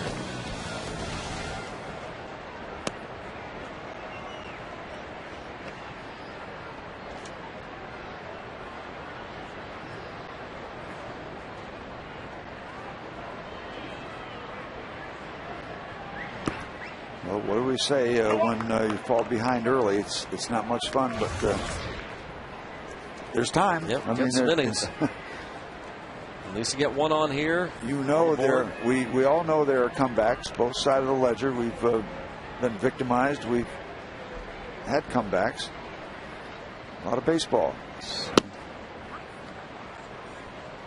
I'll tell you, this final score is not going to be 7-1. We hope the Pirates can chip into this lead, get back into it.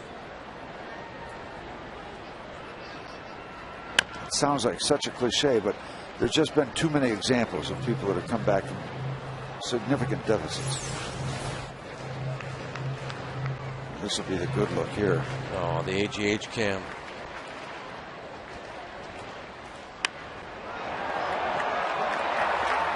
A quick strike. 13 homers. He hit 12 last year, his rookie season. A broken bat, and that will extend the hitting streak to 11 straight games. And Walker going to go for 2, and he'll make it easily. Well, he hits the double. Zimmerman escapes serious injury.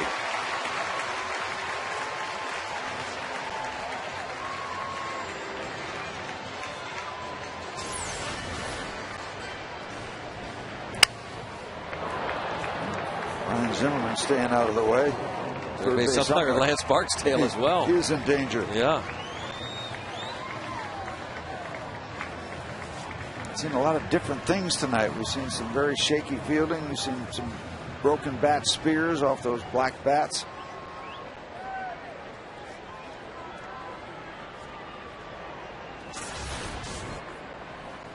So 100 hits for Neil Walker.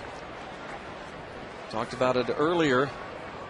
The 100 hits at Plateau.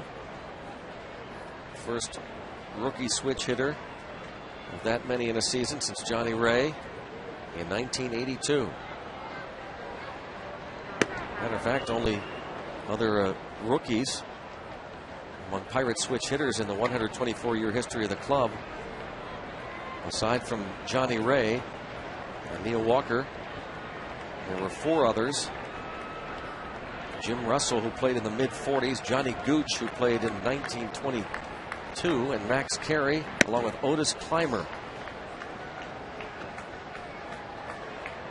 2-0 count on Garrett Jones.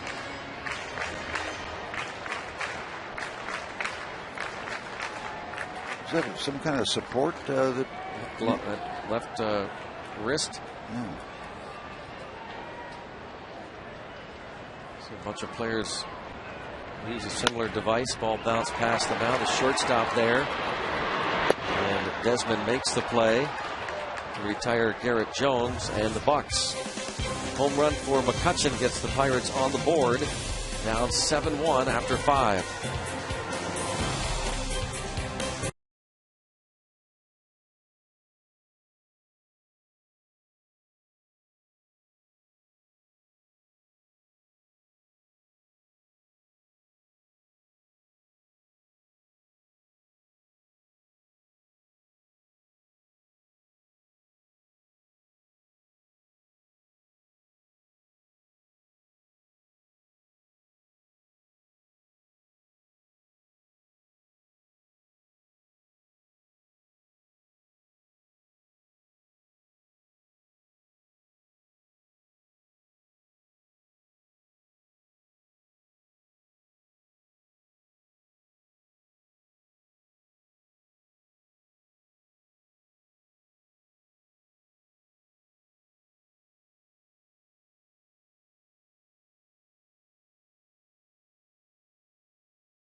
Battle the Phillies for the National League East title.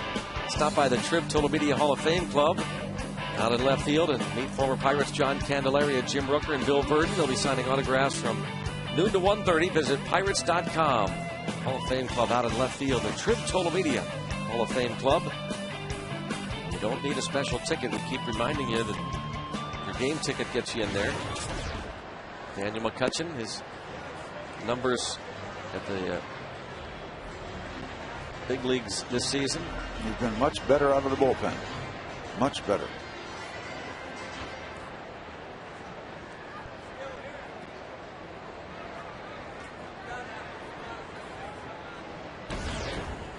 He needs to keep it right here, be better out of the bullpen tonight, keep it where it is, and let the Pirates see what they can do. They've got 4 more chances.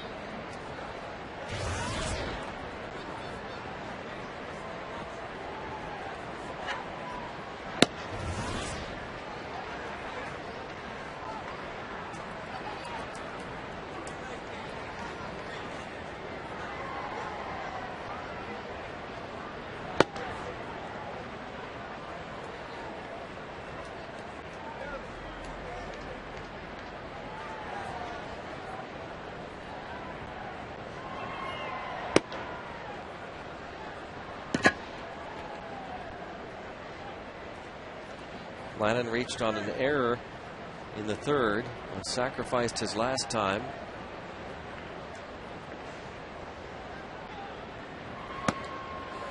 Two and two. We mentioned the Braves coming to town for a 3-game series starting Labor Day Monday afternoon. The Braves leading the Florida Marlins 2-0 tonight in the 6th inning. And the Phillies and the Brewers are tied at 3. They're also in the 6th. Ryan Howard and Jason Worth with home runs for the Phillies. Prince Fielder hit his 29th for the Brewers. Corey Hart his 24th.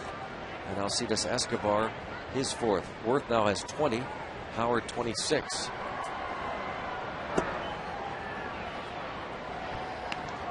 Phillies with a win and a Braves loss will be tied atop the National League East. If you're really a deep-seated baseball fan, you might want to come out and see the Atlanta Braves and see Bobby Cox. It's going to be his last go-around. Look at this. I thought we were going to get another one. Manager of the Atlanta Braves going to be in town for the last time in uniform. And what a career he has had. And that's a Hall of Fame career for Bobby Cox. It's Monday afternoon, Tuesday night, and Wednesday night.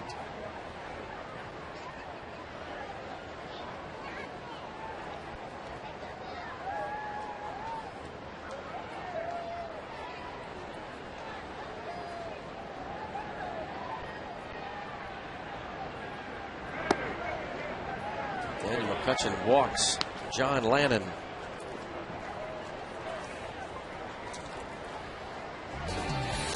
Check out the easytouse.com minor league connection. Brandon Moss had 2 more RBIs. He's approaching 100. He was named the MVP for the Indianapolis club yesterday. The Indianapolis Indians won tonight 4-1. Altoona leading Reading 5-1. Matt Haig a couple of hits. Quincy Latimer 1 for 2. Bradenton trailing at Charlotte on the Florida State League. The Altoona Curve will be going to the Eastern League playoffs.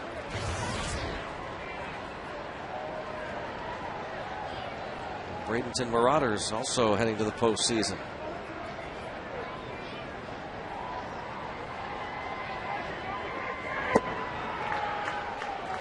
Count 0-2 on Nyjer Morgan. And excuse me, RBI single his last time up.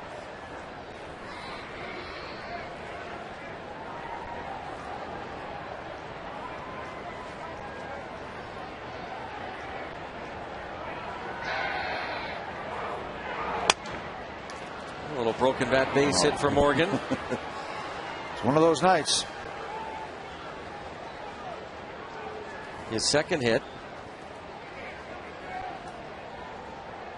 Nyjer Morgan had the check swing RBI single to left in the 4th inning. This broken bat base hit puts runners at first and second. Daniel McCutchen's got to be wondering. He walks the pitcher and then he gets Morgan 0-2. Morgan gets the base hit. It's just the way things are going.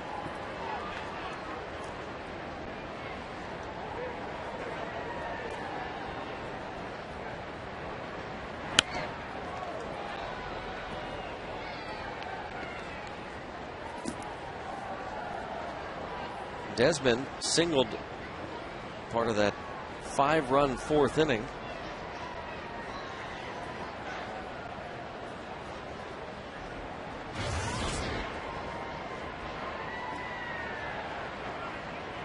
He's also struck out and bounced to the mound. Certainly not the easiest guy to double up with his speed. Lines this one to left. This will bring home the pitcher Lannon. Of course, Nyjer Morgan easily makes third. Held on. Pat Listash puts on the brakes. Lannon comes in on the double by Desmond. An 8-1 lead. Again, Listash not needing to take any risk with Nyjer Morgan. Substantial lead. Still nobody out. You don't have to take any risk. You take risk when you've got a chance to win the ball game or make a significant difference impacting the course of a ball game. That's not the case for the Nationals right now. They don't need to. Infield comes in with Zimmerman at the plate.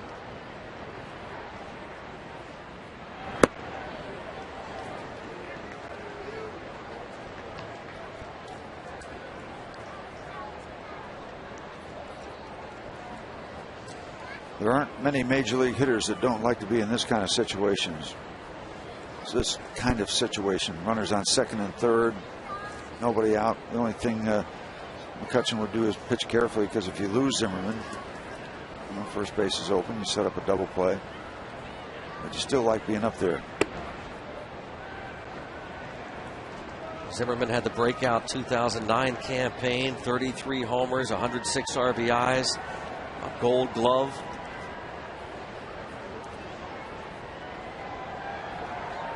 He won't turn 26 until the end of this month. Sharply hit, but right at Walker. Morgan breaks for the plate, and he is out. What did you have to wonder with Morgan was going to even consider barreling into Snyder? Instead, he went low, and Snyder blocked the plate.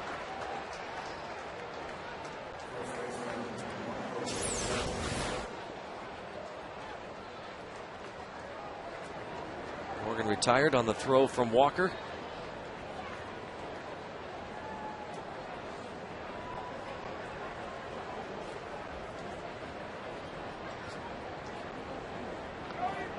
Plate umpire Ed Rapuano waiting to make sure the ball is secured and held.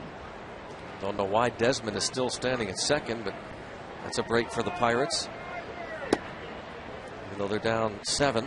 Yeah, you don't have to break early on that because there's going to be so much congestion going on at home plate. It should be an easy trip after you see the commitment of the throw to home plate.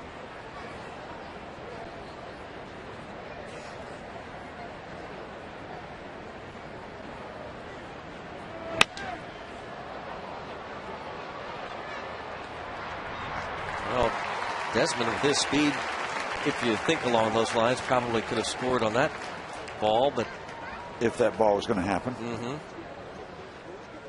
2 outs. Nyjer Morgan tonight went low, but this past week he's been involved in some controversial plays. That one there, he was called out because Ivan Rodriguez grabbed him and threw him back toward home plate. He never tagged it initially. This time, barreling in to the Florida Marlins catcher, and then got involved in a bench clearing brawl. 3 separate incidents this past week is why he was suspended again, this time for 8 games by Major League Baseball.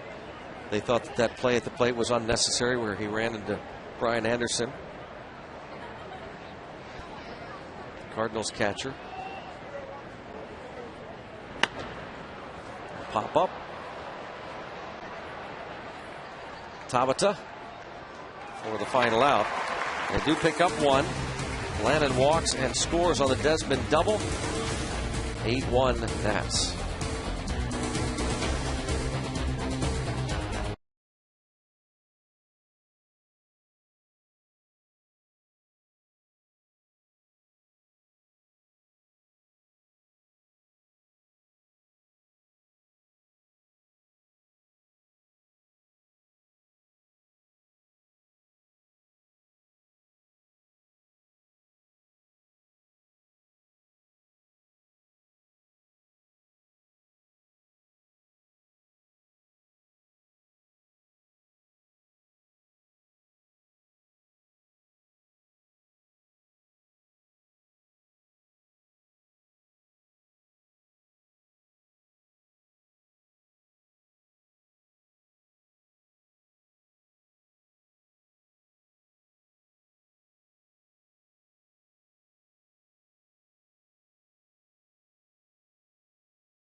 Freeze camp.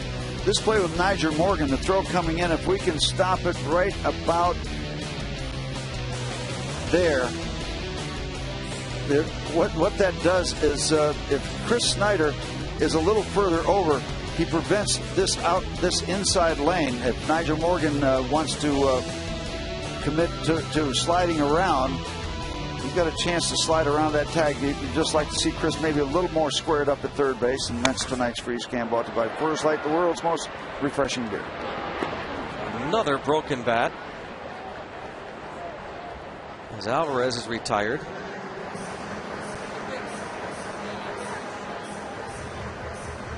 And a bunch of bats broken.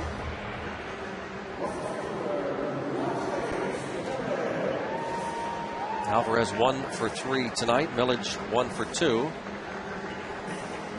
Pirates have just 4 hits, and one of them left the yard. The McCutchen line drive homer in the 5th.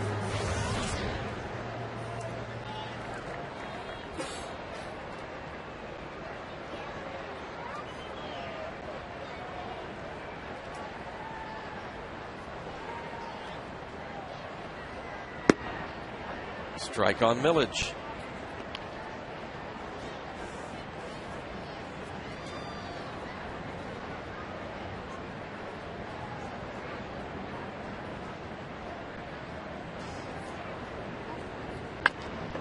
And bounced. Oh, Zimmerman trying to make the diving play off the glove for a base hit.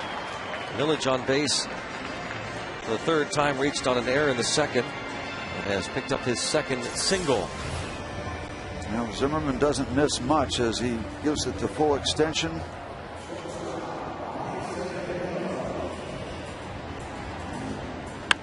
Doesn't hold on to the baseball.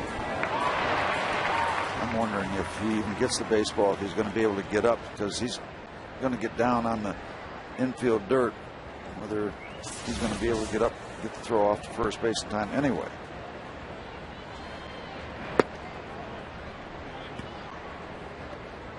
Cedeno has reached on an error and bounced back to the mound.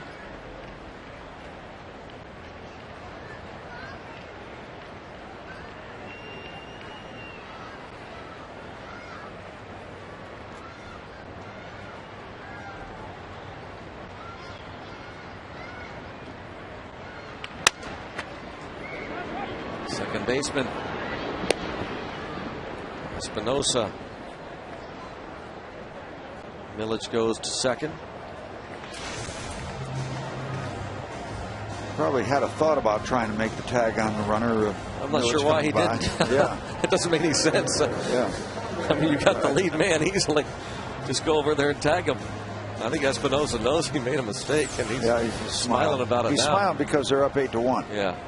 Right there. He actually steps out of the way so Lastings can get around him.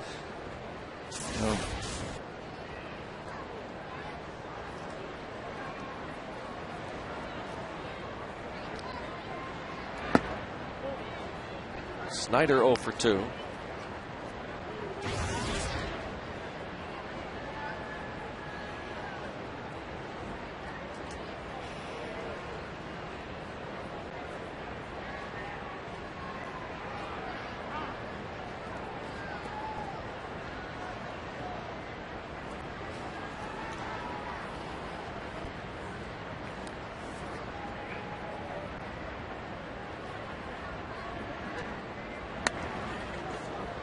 Check swing is fouled off. Nationals, as we see Chan-Ho Park loosening in the bullpen. Nationals on a 6-game, 7-day road trip. And for the Nationals, we have Joel Peralta loosening. I think the Nationals might be a little skittish with their starting pitchers after the Strasburg situation. Fly ball to right. And Maxwell with just enough room. A hit, a man left. John Lannon and the Nationals lead Pittsburgh 8-1.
The AGH cam providing those beautiful shots. Wish the scoreboard looked better. 8-1 through 6. Paul Mahalem went 4 1/3, gave up 7 runs on 8 hits. Daniel McCutchen gave up a run in the 6th.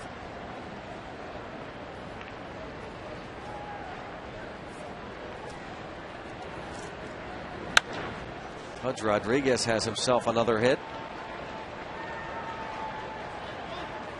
That's his 3rd hit.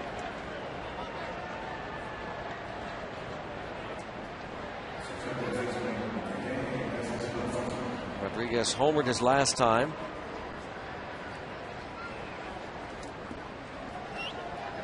RBI night for Rodriguez. And a 3-hit evening. And Danny Espinosa.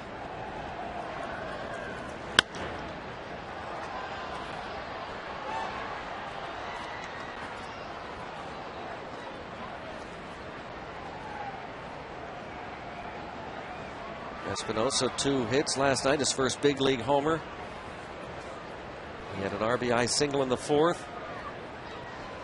He was batting right-handed, of course, against Mahalem in his first 2 at-bats. And now from the left side. And another hit for him. Danny Espinosa having quite a week. His big league debut out of Santa Ana, California, Long Beach State product. 3rd rounder by the Nats 2 years ago. He was rated as their 5th best prospect coming into this season by Baseball America.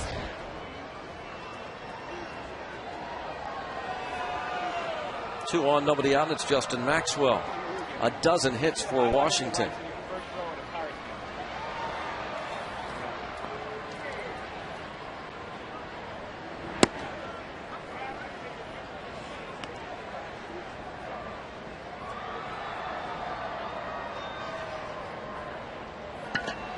Nationals trying to play a little payback. Pirates scored 8 last night. The Nats with 8 in their pocket so far, and we're still in the 7th. They're in business again.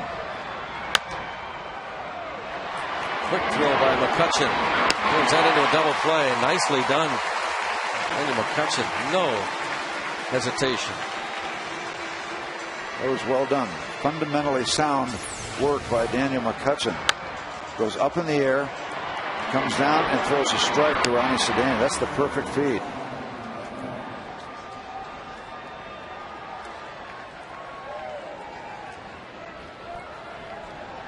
Well, that was a really nice play. John Lannon walked to start the 6th inning against McCutchen and scored the 8th run.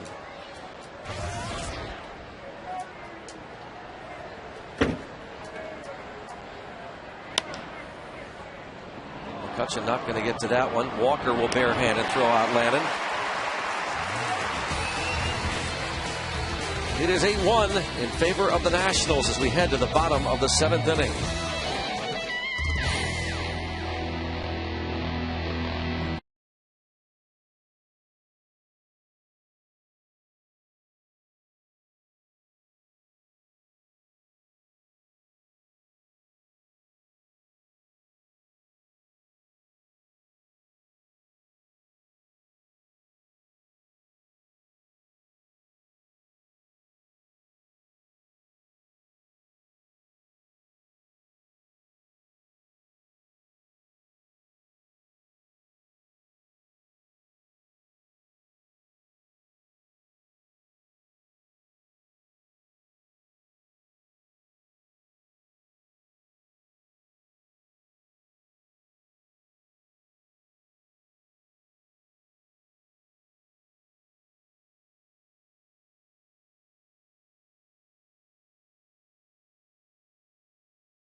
one of the 15 lucky winners of the Grand Slam Fan Appreciation Day at the ballpark on September 15th.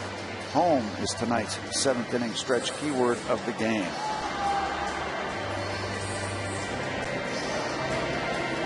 How about that young Bucco fan, huh? He's still in there.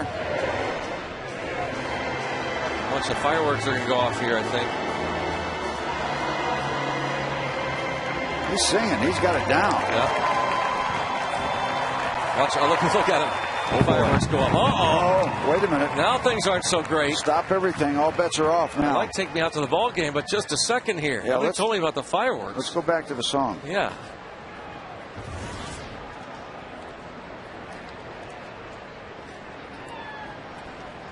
Delwyn Young leads off as a pinch hitter here in the 7th.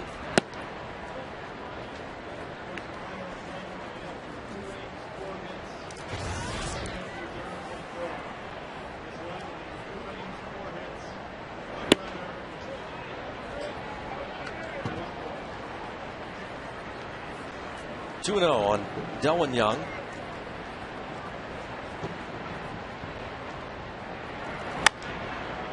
And he pops up, shallow right. Maxwell.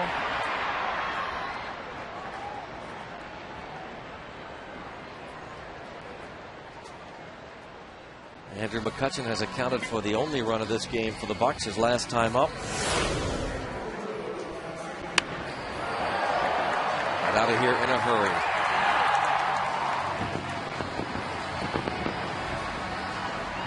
.13 for McCutchen.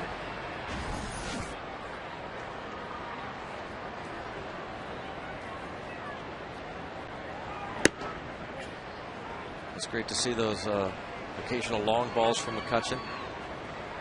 And we also wonder whether, if he's going to continue to be the leadoff man in the foreseeable future, whether he might start considering using that bunt as a weapon. He really never has done that.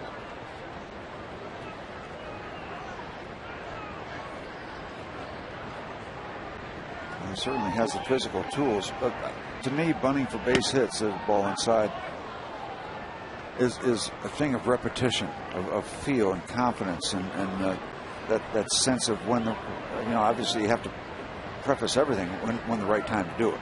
You don't want to give up legitimate balls that you could drive, or opportunities where you could drive the ball and make a difference.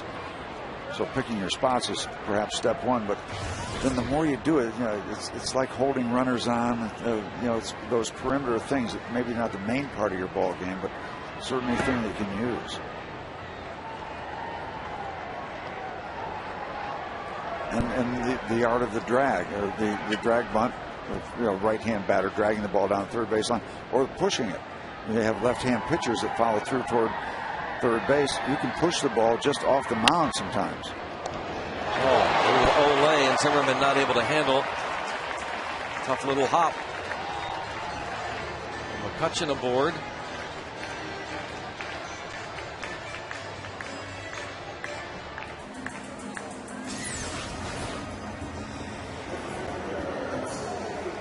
Let's see what the AGH cam shows this hop here. It's an in-between hop for sure. Tries to take it off on the side. That might cause it to be charged in error just because he doesn't get in front of the ball and perhaps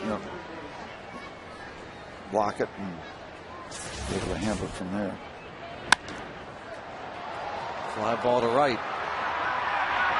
And Tabata, a rare 0 for 4. Zimmerman is charged with his 14th error of the season. Aspendell play that made you smile. How about the 100th hit of the season for Neil Walker? Broken bat base hit turns out to be a double down the line and left, and extends his hitting streak to 11 straight games. The Aspendell play that made you smile.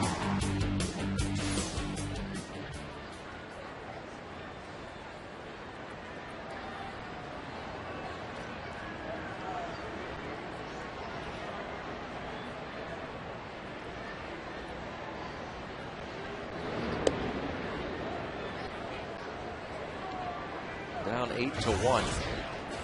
What do you think of that, Steve? just even throwing over there to first. Is that no big deal? No big deal. I really don't think he's going anywhere. Right. Talking to Nyjer Morgan yesterday on the radio side about the suspension, and after he was hit by a pitch against the Marlins, down 14-2, I think it was, stealing second, then stealing third. He said, I'm a guy that just doesn't give up. He said, yeah, they're holding me on. I mean, that's a good point. They are holding me on.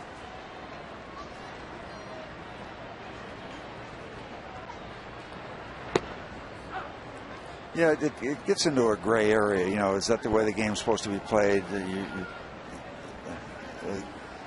It used to be forbidden. You never did that. You never ran. But a lot of that was before speed became such a big part of the game too. And now these guys are their stats are part of the way they make their living. You know, if you're a guy that steals bases, maybe you run more. It's part of what you do. That part of the game has changed. I mean, it used to go in the file. Your team is down 7 runs or up 7 runs, and you start running. I mean, that went in the file, and you got knocked down or hit. Simple as that.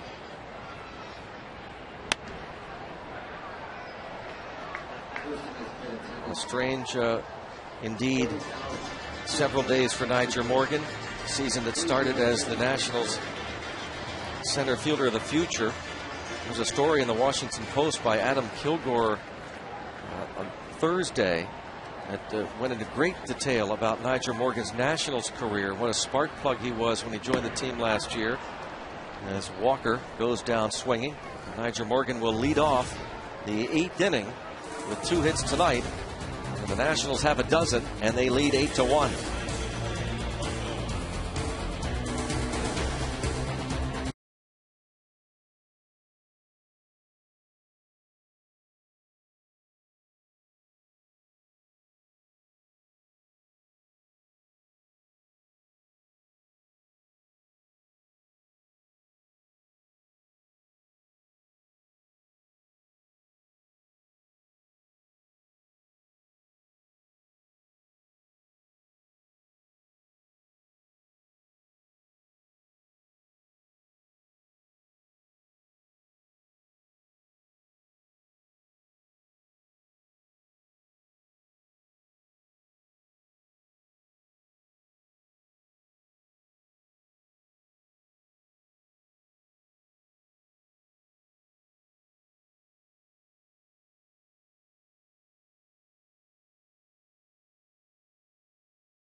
We approach the 12:45 time frame tomorrow, where we'll begin the ceremonies to unveil the Bill Mazeroski statue, the end of Mazeroski Way, just outside PNC Park, and it'll be a great day tomorrow. We remind you that, again, that ceremony will be televised here on FSN, but we'd love to have you on hand, either outside on Mazeroski Way or even inside the ballpark, where it will be shown on the big video board. Yep, Steve circles that very important note at the bottom. For tickets, go to Pirates.com, call 1-800-BUY-BUCKS. Maz will go around in a convertible before the game, after the statue unveiling. Chance to honor Maz one more time, and we'd really love to see you be here. This is a great moment in Pittsburgh sports history. Come on, help Maz smell the roses one more time. Birthday party for Maz tomorrow. Yep, it's his birthday. Here is Nyjer Morgan facing Chan Ho Park in the 8th. Maz may put on a few years, but the memory has never aged. Is that the truth? I famous home run, and not just the famous home run either. The years and years of professionalism and high grade play at second base. Perhaps the highest grade play of all time by any second baseman over that extended period of time on that less than perfect surface at Forbes Field that we've talked about so many times, where his records were set and then they were broken on carpeted fields. Part of the 50th anniversary of that 60 World Series championship. As Tabata makes the catch, that 12-foot bronze statue to be officially unveiled tomorrow on his birthday at the end of Mazeroski Way, which is located at the right field entrance of PNC Park. Susan Wagner, who sculpted the Clemente, Stargell statues and the Kiner statue, Ralph Kiner statue, located around the ballpark, also producing the likeness of Maz.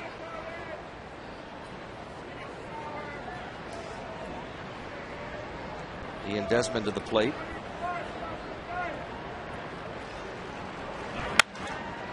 And a base hit. Only one time tonight, Steve, have the Nationals been retired in order. That was in the second. 3-hit night for Desmond. Brings up Ryan Zimmerman.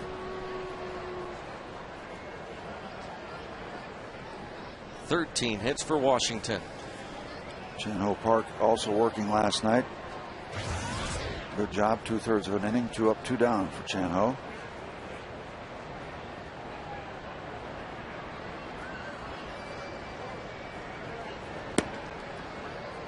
Greg, I remember watching teams come into Forbes Field that would not take infield practice because the surface was so difficult and hard, and they were concerned about either getting into bad habits or perhaps getting injured, or getting into that flinch kind of mode.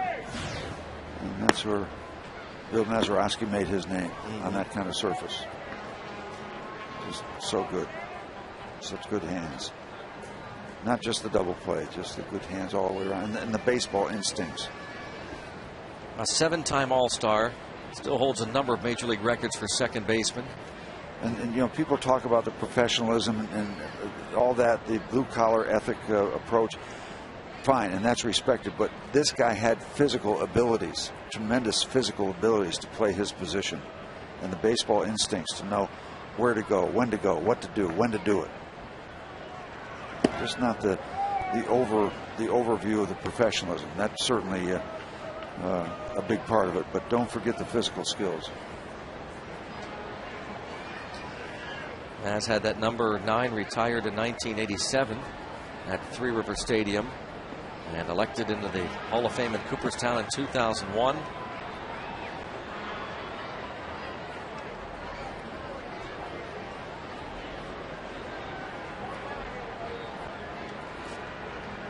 If you cannot be here tomorrow for whatever reason, we'll televise the ceremonies at 12:30.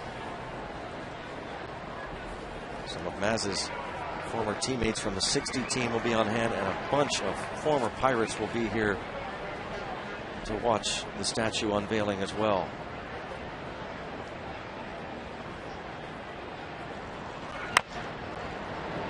Park off the mound will throw out Zimmerman.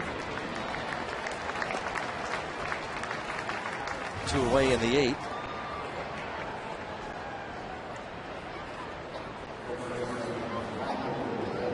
Chan Ho Park, the veteran right-hander, has not been charged with an earned run over his last 8 games.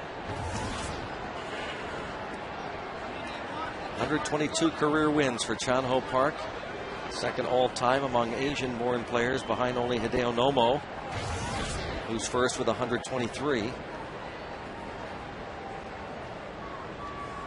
Michael Morse, in 4 trips to the plate, has struck out, walked, singled, and flied out and scored a pair.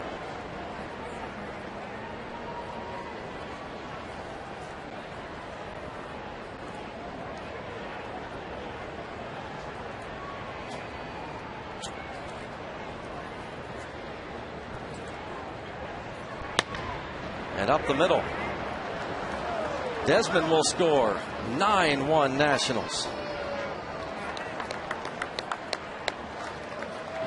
In front of a crowd that has not had hardly anything to cheer about except the home run hit by Andrew McCutchen. The crowd of over 30,000, 30,200 and some.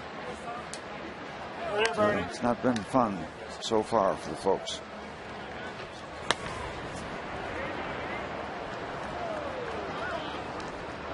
That certainly has not gone according to the script. Last couple of years when the Pirates have had crowds of over 30,000, they've had a great one-loss record.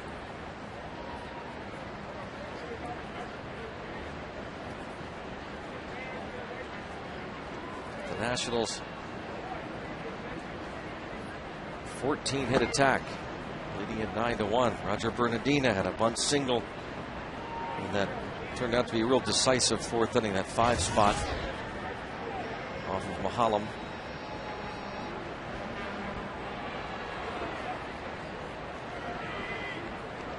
That inning started with a Ryan Zimmerman broken bat base hit to left. Mahalam then walked Michael Morse to put runners at first and second, and Bernardina a bunt single right in front of the plate to load the bases. It did set the table for sure. And then Ivan Rodriguez hit a ball that hit off the very base of the wall and right that the Millage just did not seem to get a real good beat on it, and went over his head for a 2-run single. Rodriguez wound up at second when Chris Snyder wasn't able to hold on to the baseball and attempted tag at the plate.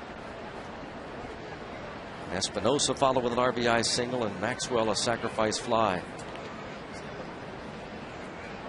Later in the inning, even Nigel Morgan had that check swing RBI hit.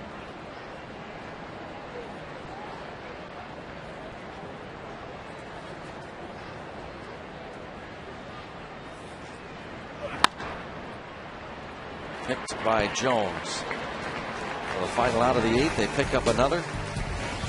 The Nats are coasting, leading by 8.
Nine-1 going to the bottom half of inning number 8 here at PNC Park. New pitcher for the Nats, Doug Slayton, left-hander, comes in. Landon goes 7 very impressive innings, giving up a run, 5 hits, didn't walk a batter, struck out 7. So he keeps his string of good outings going after returning from Double-A Harrisburg with Randy Tomlin. Slayton, former Arizona Diamondback, picked up on waivers after last year's season.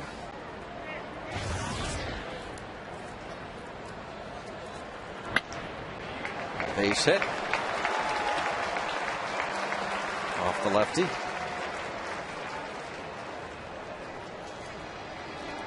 First hit of the night for Garrett Jones.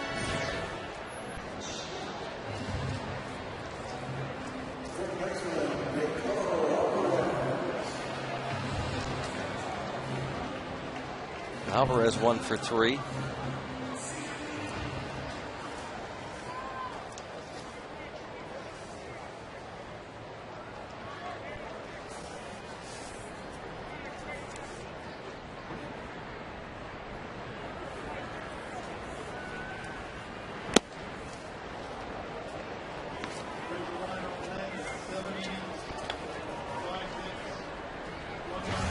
Alvarez had a 1-out single in the 4th.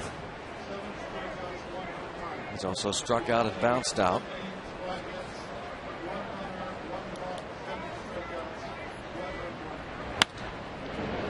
Gonna bounce into Morse. He'll get 1. Just an adjustment on that line for Landon. He did walk a batter. He walked Andrew McCutchen in the 3rd inning. 7 innings, a run on 5 hits, a walk, and 7 strikeouts. We've been talking, Steve, a lot about tomorrow and the statue unveiling for Maz. You know, every Sunday Pirates home game is a Giant Eagle Advantage Card day. Pirates offer 2 ways to save. Purchase on the day of the game, save $5 off select reserved seats. And you purchase in advance, you double those savings to $10 off. To purchase tickets, you can visit PNC Park ticket windows or go online at pirates.com/advantage card. So much happening here tomorrow. Kids Day. Night lights given away to the youngsters. The Maz statue unveiling at 12:45, and then Maz will take a ride around the ballpark for you to pay tribute and congratulate him on his birthday tomorrow. When the Pirates and the Nats meet in what is very likely to be the rubber match.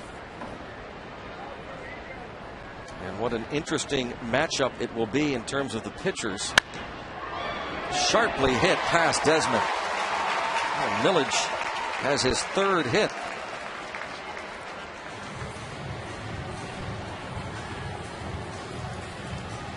And that ball was clubbed.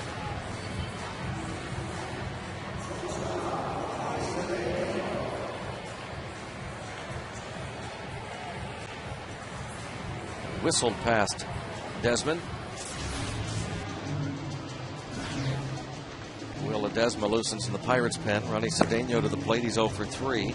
But tomorrow's pitching matchup for the Pirates, it's Charlie Morton with a record of 1-10, a 10.03 ERA. And for the Nats, it's veteran right-hander Jason Marquis. He's 1-7 with an ERA of 8.13. And that's a fair ball. Kicks off the fence. Cedeno going to have himself a double. Beasley waving the runner home. Oh my goodness. Wow. An unnecessary play, and nobody feels worse than that man right there. No need to wave Millage.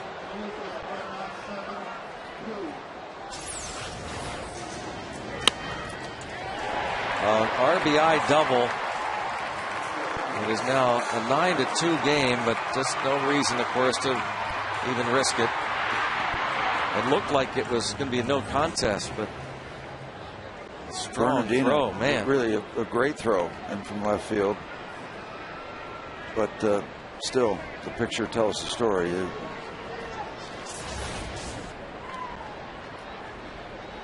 That run means nothing.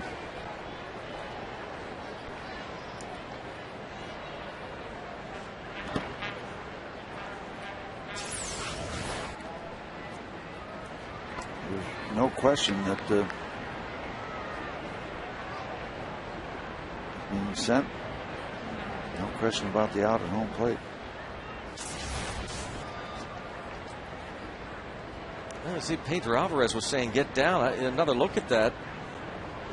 think if he slides, that ball took the high hop. It looked as though Milic actually ran right into the watch. Alvarez could get down, takes the hop. Probably going to be out anyway, but the bottom line is down 9-2. You don't even need to risk it. You need base runners.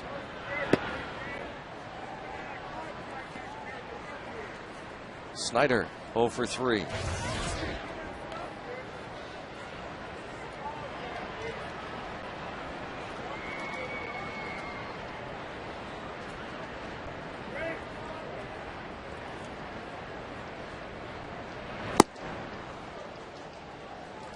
Slayton has given up 3 hits facing 4 batters here. Now a count of 2-2 on Snyder.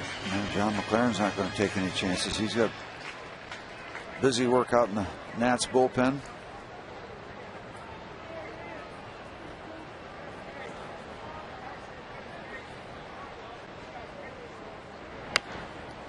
That's why we talk about sometimes when a team gets something going, a little momentum going, you want to get an out just to stop it momentarily. And this situation had Blasting stayed at third base, and you got something working without having to give up that out. 1 out, you still got that roll going. Boy, that takes the wind out of the sails. And a pop up. Easy play for Morse on the final out. Pirates get 1 through 8, 9-2 Washington.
Tomorrow, as we take a look at the road ahead, brought to you by your Western Pennsylvania Toyota dealers, Pirates and Nationals, 12:30. And then the Braves in Monday afternoon, Labor Day, 1 o'clock airtime. The Trim Total Media Pirates pregame show. And then 6:30 Tuesday and Wednesday nights. Pirates hit the road for a week following that Braves series for concluding their 2010 home schedule. Argenis Diaz takes over at short for the Pirates. Double switch. John Hope Park pitched 1 inning, giving up a run, a couple hits. And Will Ledesma becomes the 5th Pirate pitcher of the evening as John Russell is forced to go deep into the bullpen again tonight. Pud Rodriguez has 3 hits tonight.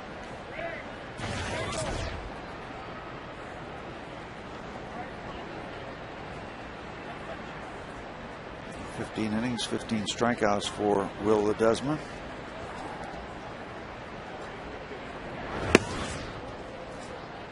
Faced just 1 batter last night, got Nigel Morgan to pop out.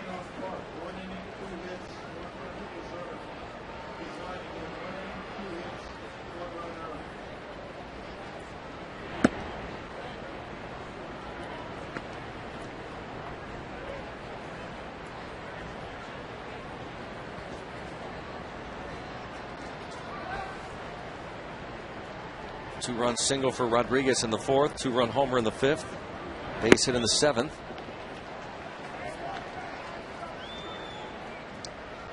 Pudge takes a free ride at that 2-0 fastball.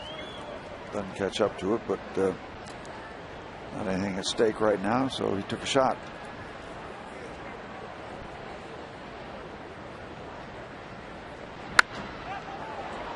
Well, popped up into foul territory and room for Garrett Jones.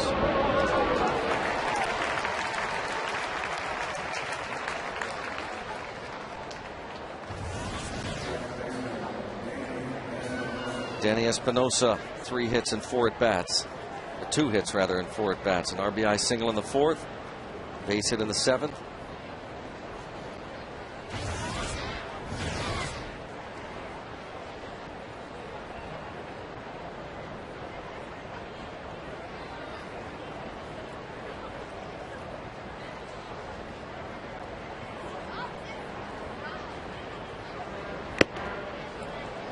Phillies have a 5-4 lead in the 8th inning over Milwaukee. Corey Hart has hit 2 home runs tonight for the Brewers. Now has 25 on the year, while Atlanta is shutting out Florida 2-0 as they go to the bottom of the 9th.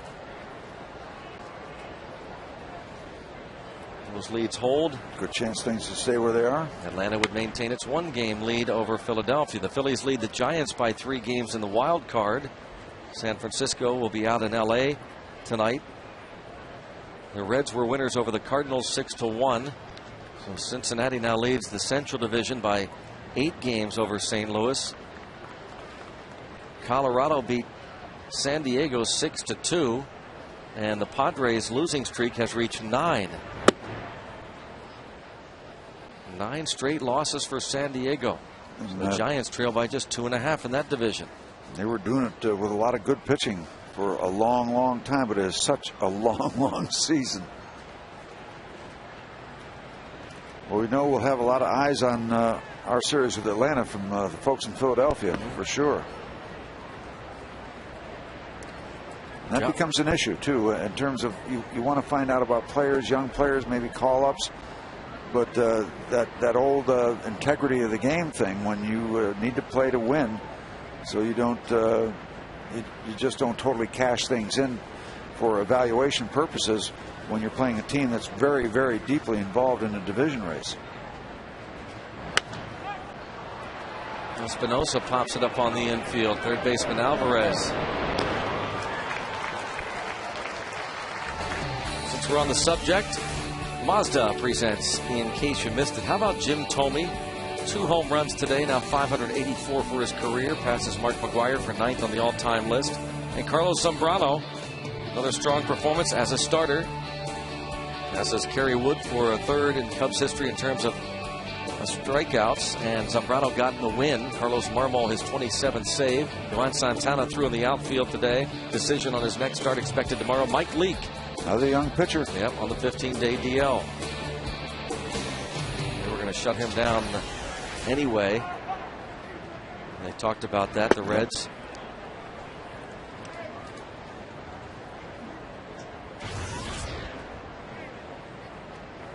That's why I really, Steve, thought that the Cardinals had the better chance of winning this division because of that young staff for the Reds. And the Cardinals have a more veteran starting rotation, but the Cardinals offense really has struggled. Yeah, you come into this series, what was 8 games coming in, and the Cardinals won the first one, take it to 7. You go 7-6-5. It's a huge item. That was absolutely huge for Cincinnati to win, just to prevent the sweep. The Cardinals can win tomorrow, but they still not able to do what they needed to do to really get serious about it. Best they can do is walk away 7 back. That was a huge win for Cincinnati today. St. Louis still involved in the wild card, 6 back of the Phillies. That could go to 6.5 if the Phillies hold on in their game. Mr. Wood came up huge, not only with the pitching but hitting that home run off Wainwright. Big day for the Reds. That they'll look back if things don't absolutely collapse, and they'll look at that game. For the second time tonight, the Nationals are retired in order. 9-2 Washington.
Bryan going to be performing tonight after the game.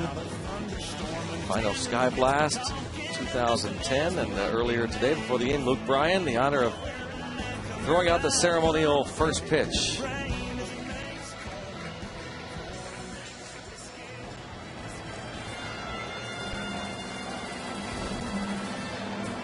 Sky Blast 3, that is quite a spectacle.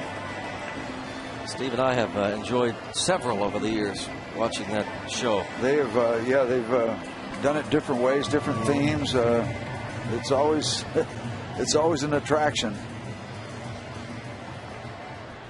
Joel Peralta going to be the attraction here in the bottom of the ninth inning. Slayton goes 1 inning, giving up 1 run on 3 hits. And Peralta.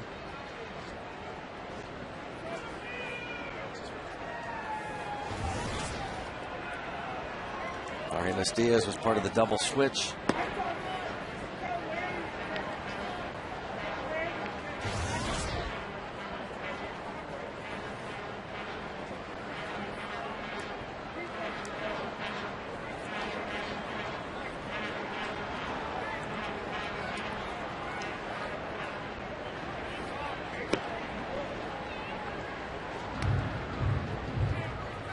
Ball 1 strike on Arias Diaz.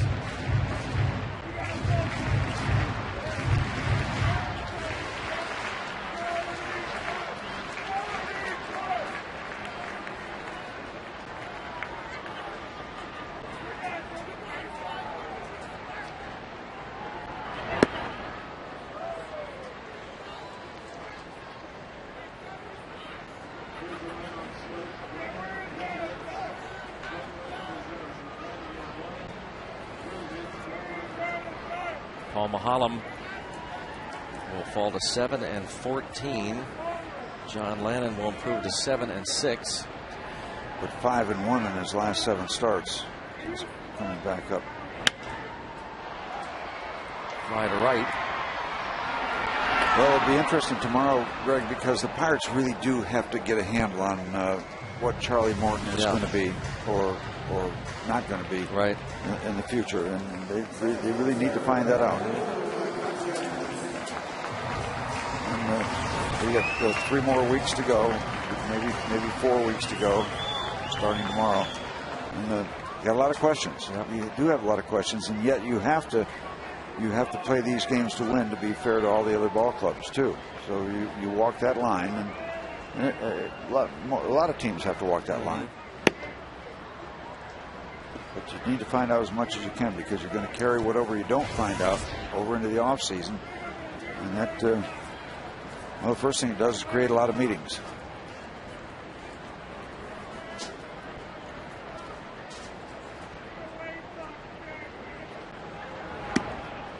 McCutchen homered in the 5th. He's also walked and reached on an error. The Nationals, who swept the Pirates back in D.C. in a 3-game series June 8th, 9th, and 10th, will even this series at a game apiece.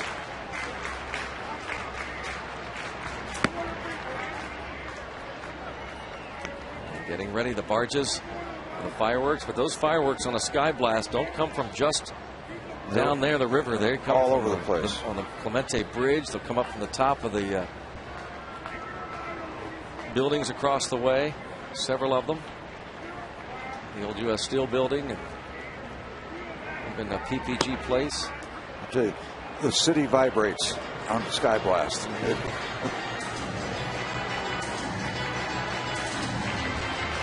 Some folks don't even realize it. They're not paying attention. You don't expect those fireworks to be. Oh yeah, they look at the barge, from the top of the bridge is very much a part of it. Yeah.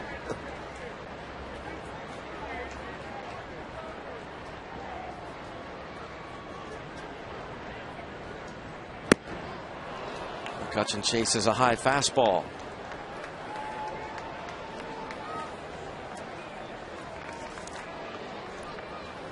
The AGH Sports Medicine Pirates post game with highlights and analysis coming up following this one.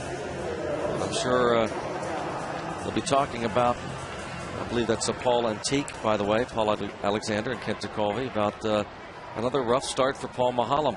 Yep, that's, you can't ignore it. No, you can't. You can't sugarcoat it. And the bottom line is, and nobody's nobody's more frustrated than Maholm himself, hoping to figure something out. But it's been rough. His ERA now at 5.43 and a 7-14 record. And he has now lost 5 straight decisions in 7 of his last 8. Another aspect of Sky Blast, I don't know if Luke Bryan has ever been exposed to anything like this in a concert venue.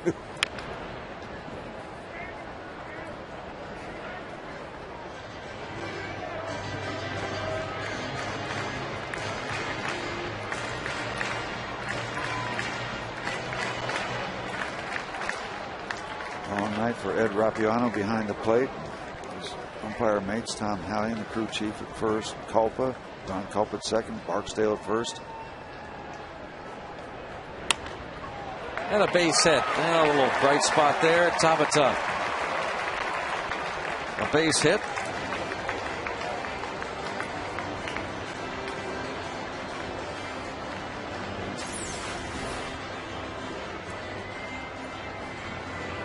Jose Tabata picks up his 3rd hit of this series. 93 hits for Tabata. He and Walker now on the verge of that 100-hit plateau, and they would become the first pair of Pirate rookie teammates to record 100 hits in the same season since 1997. Jose Guillen and Tony Womack. Neil's already got his. Walker picked up his 100th hit in the 5th.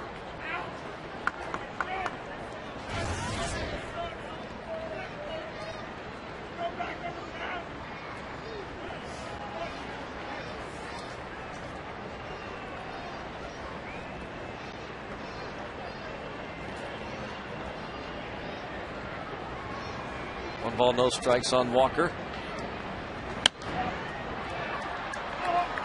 And that's a ball and a strike.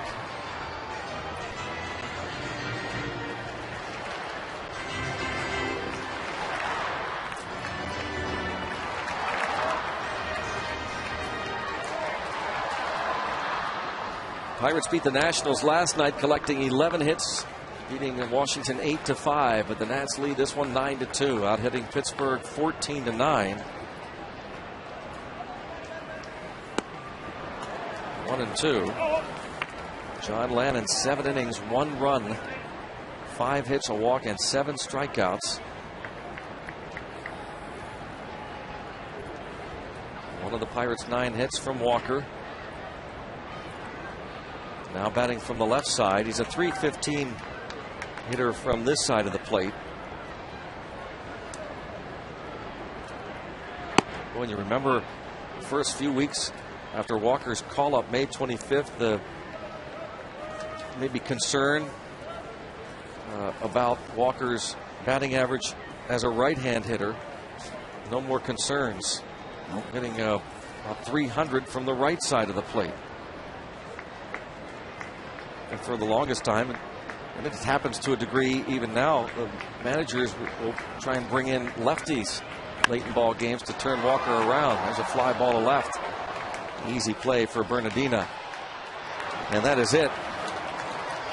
Fans will cheer because they're getting ready for their fireworks. Yep. Game got away in the 4th inning. And the Nationals sent 10 men to the plate, collecting the 5 runs on 6 hits and turning this one into pretty much a laugher and evening this series at a game apiece. Again, the winner Lannon, the loser Mahalam. Next broadcast, Pirates baseball tomorrow. Series finale with the Nats. What should be a memorable day in the city of Pittsburgh, and here on FSN Pittsburgh we'll present the unveiling of the Bill Mazeroski statue at PNC Park. Our coverage begins with the special Trib Total Media Pirates pregame starting at 12:30, taking you all the way up into game time at 1:30. Once again, the final score tonight, 9-2. Washington defeats Pittsburgh to even the series. For Steve Blass and our entire FSN crew, Greg Brown saying thanks for watching. But please stay tuned. The AGH Sports Medicine Pirates postgame comes up after the break.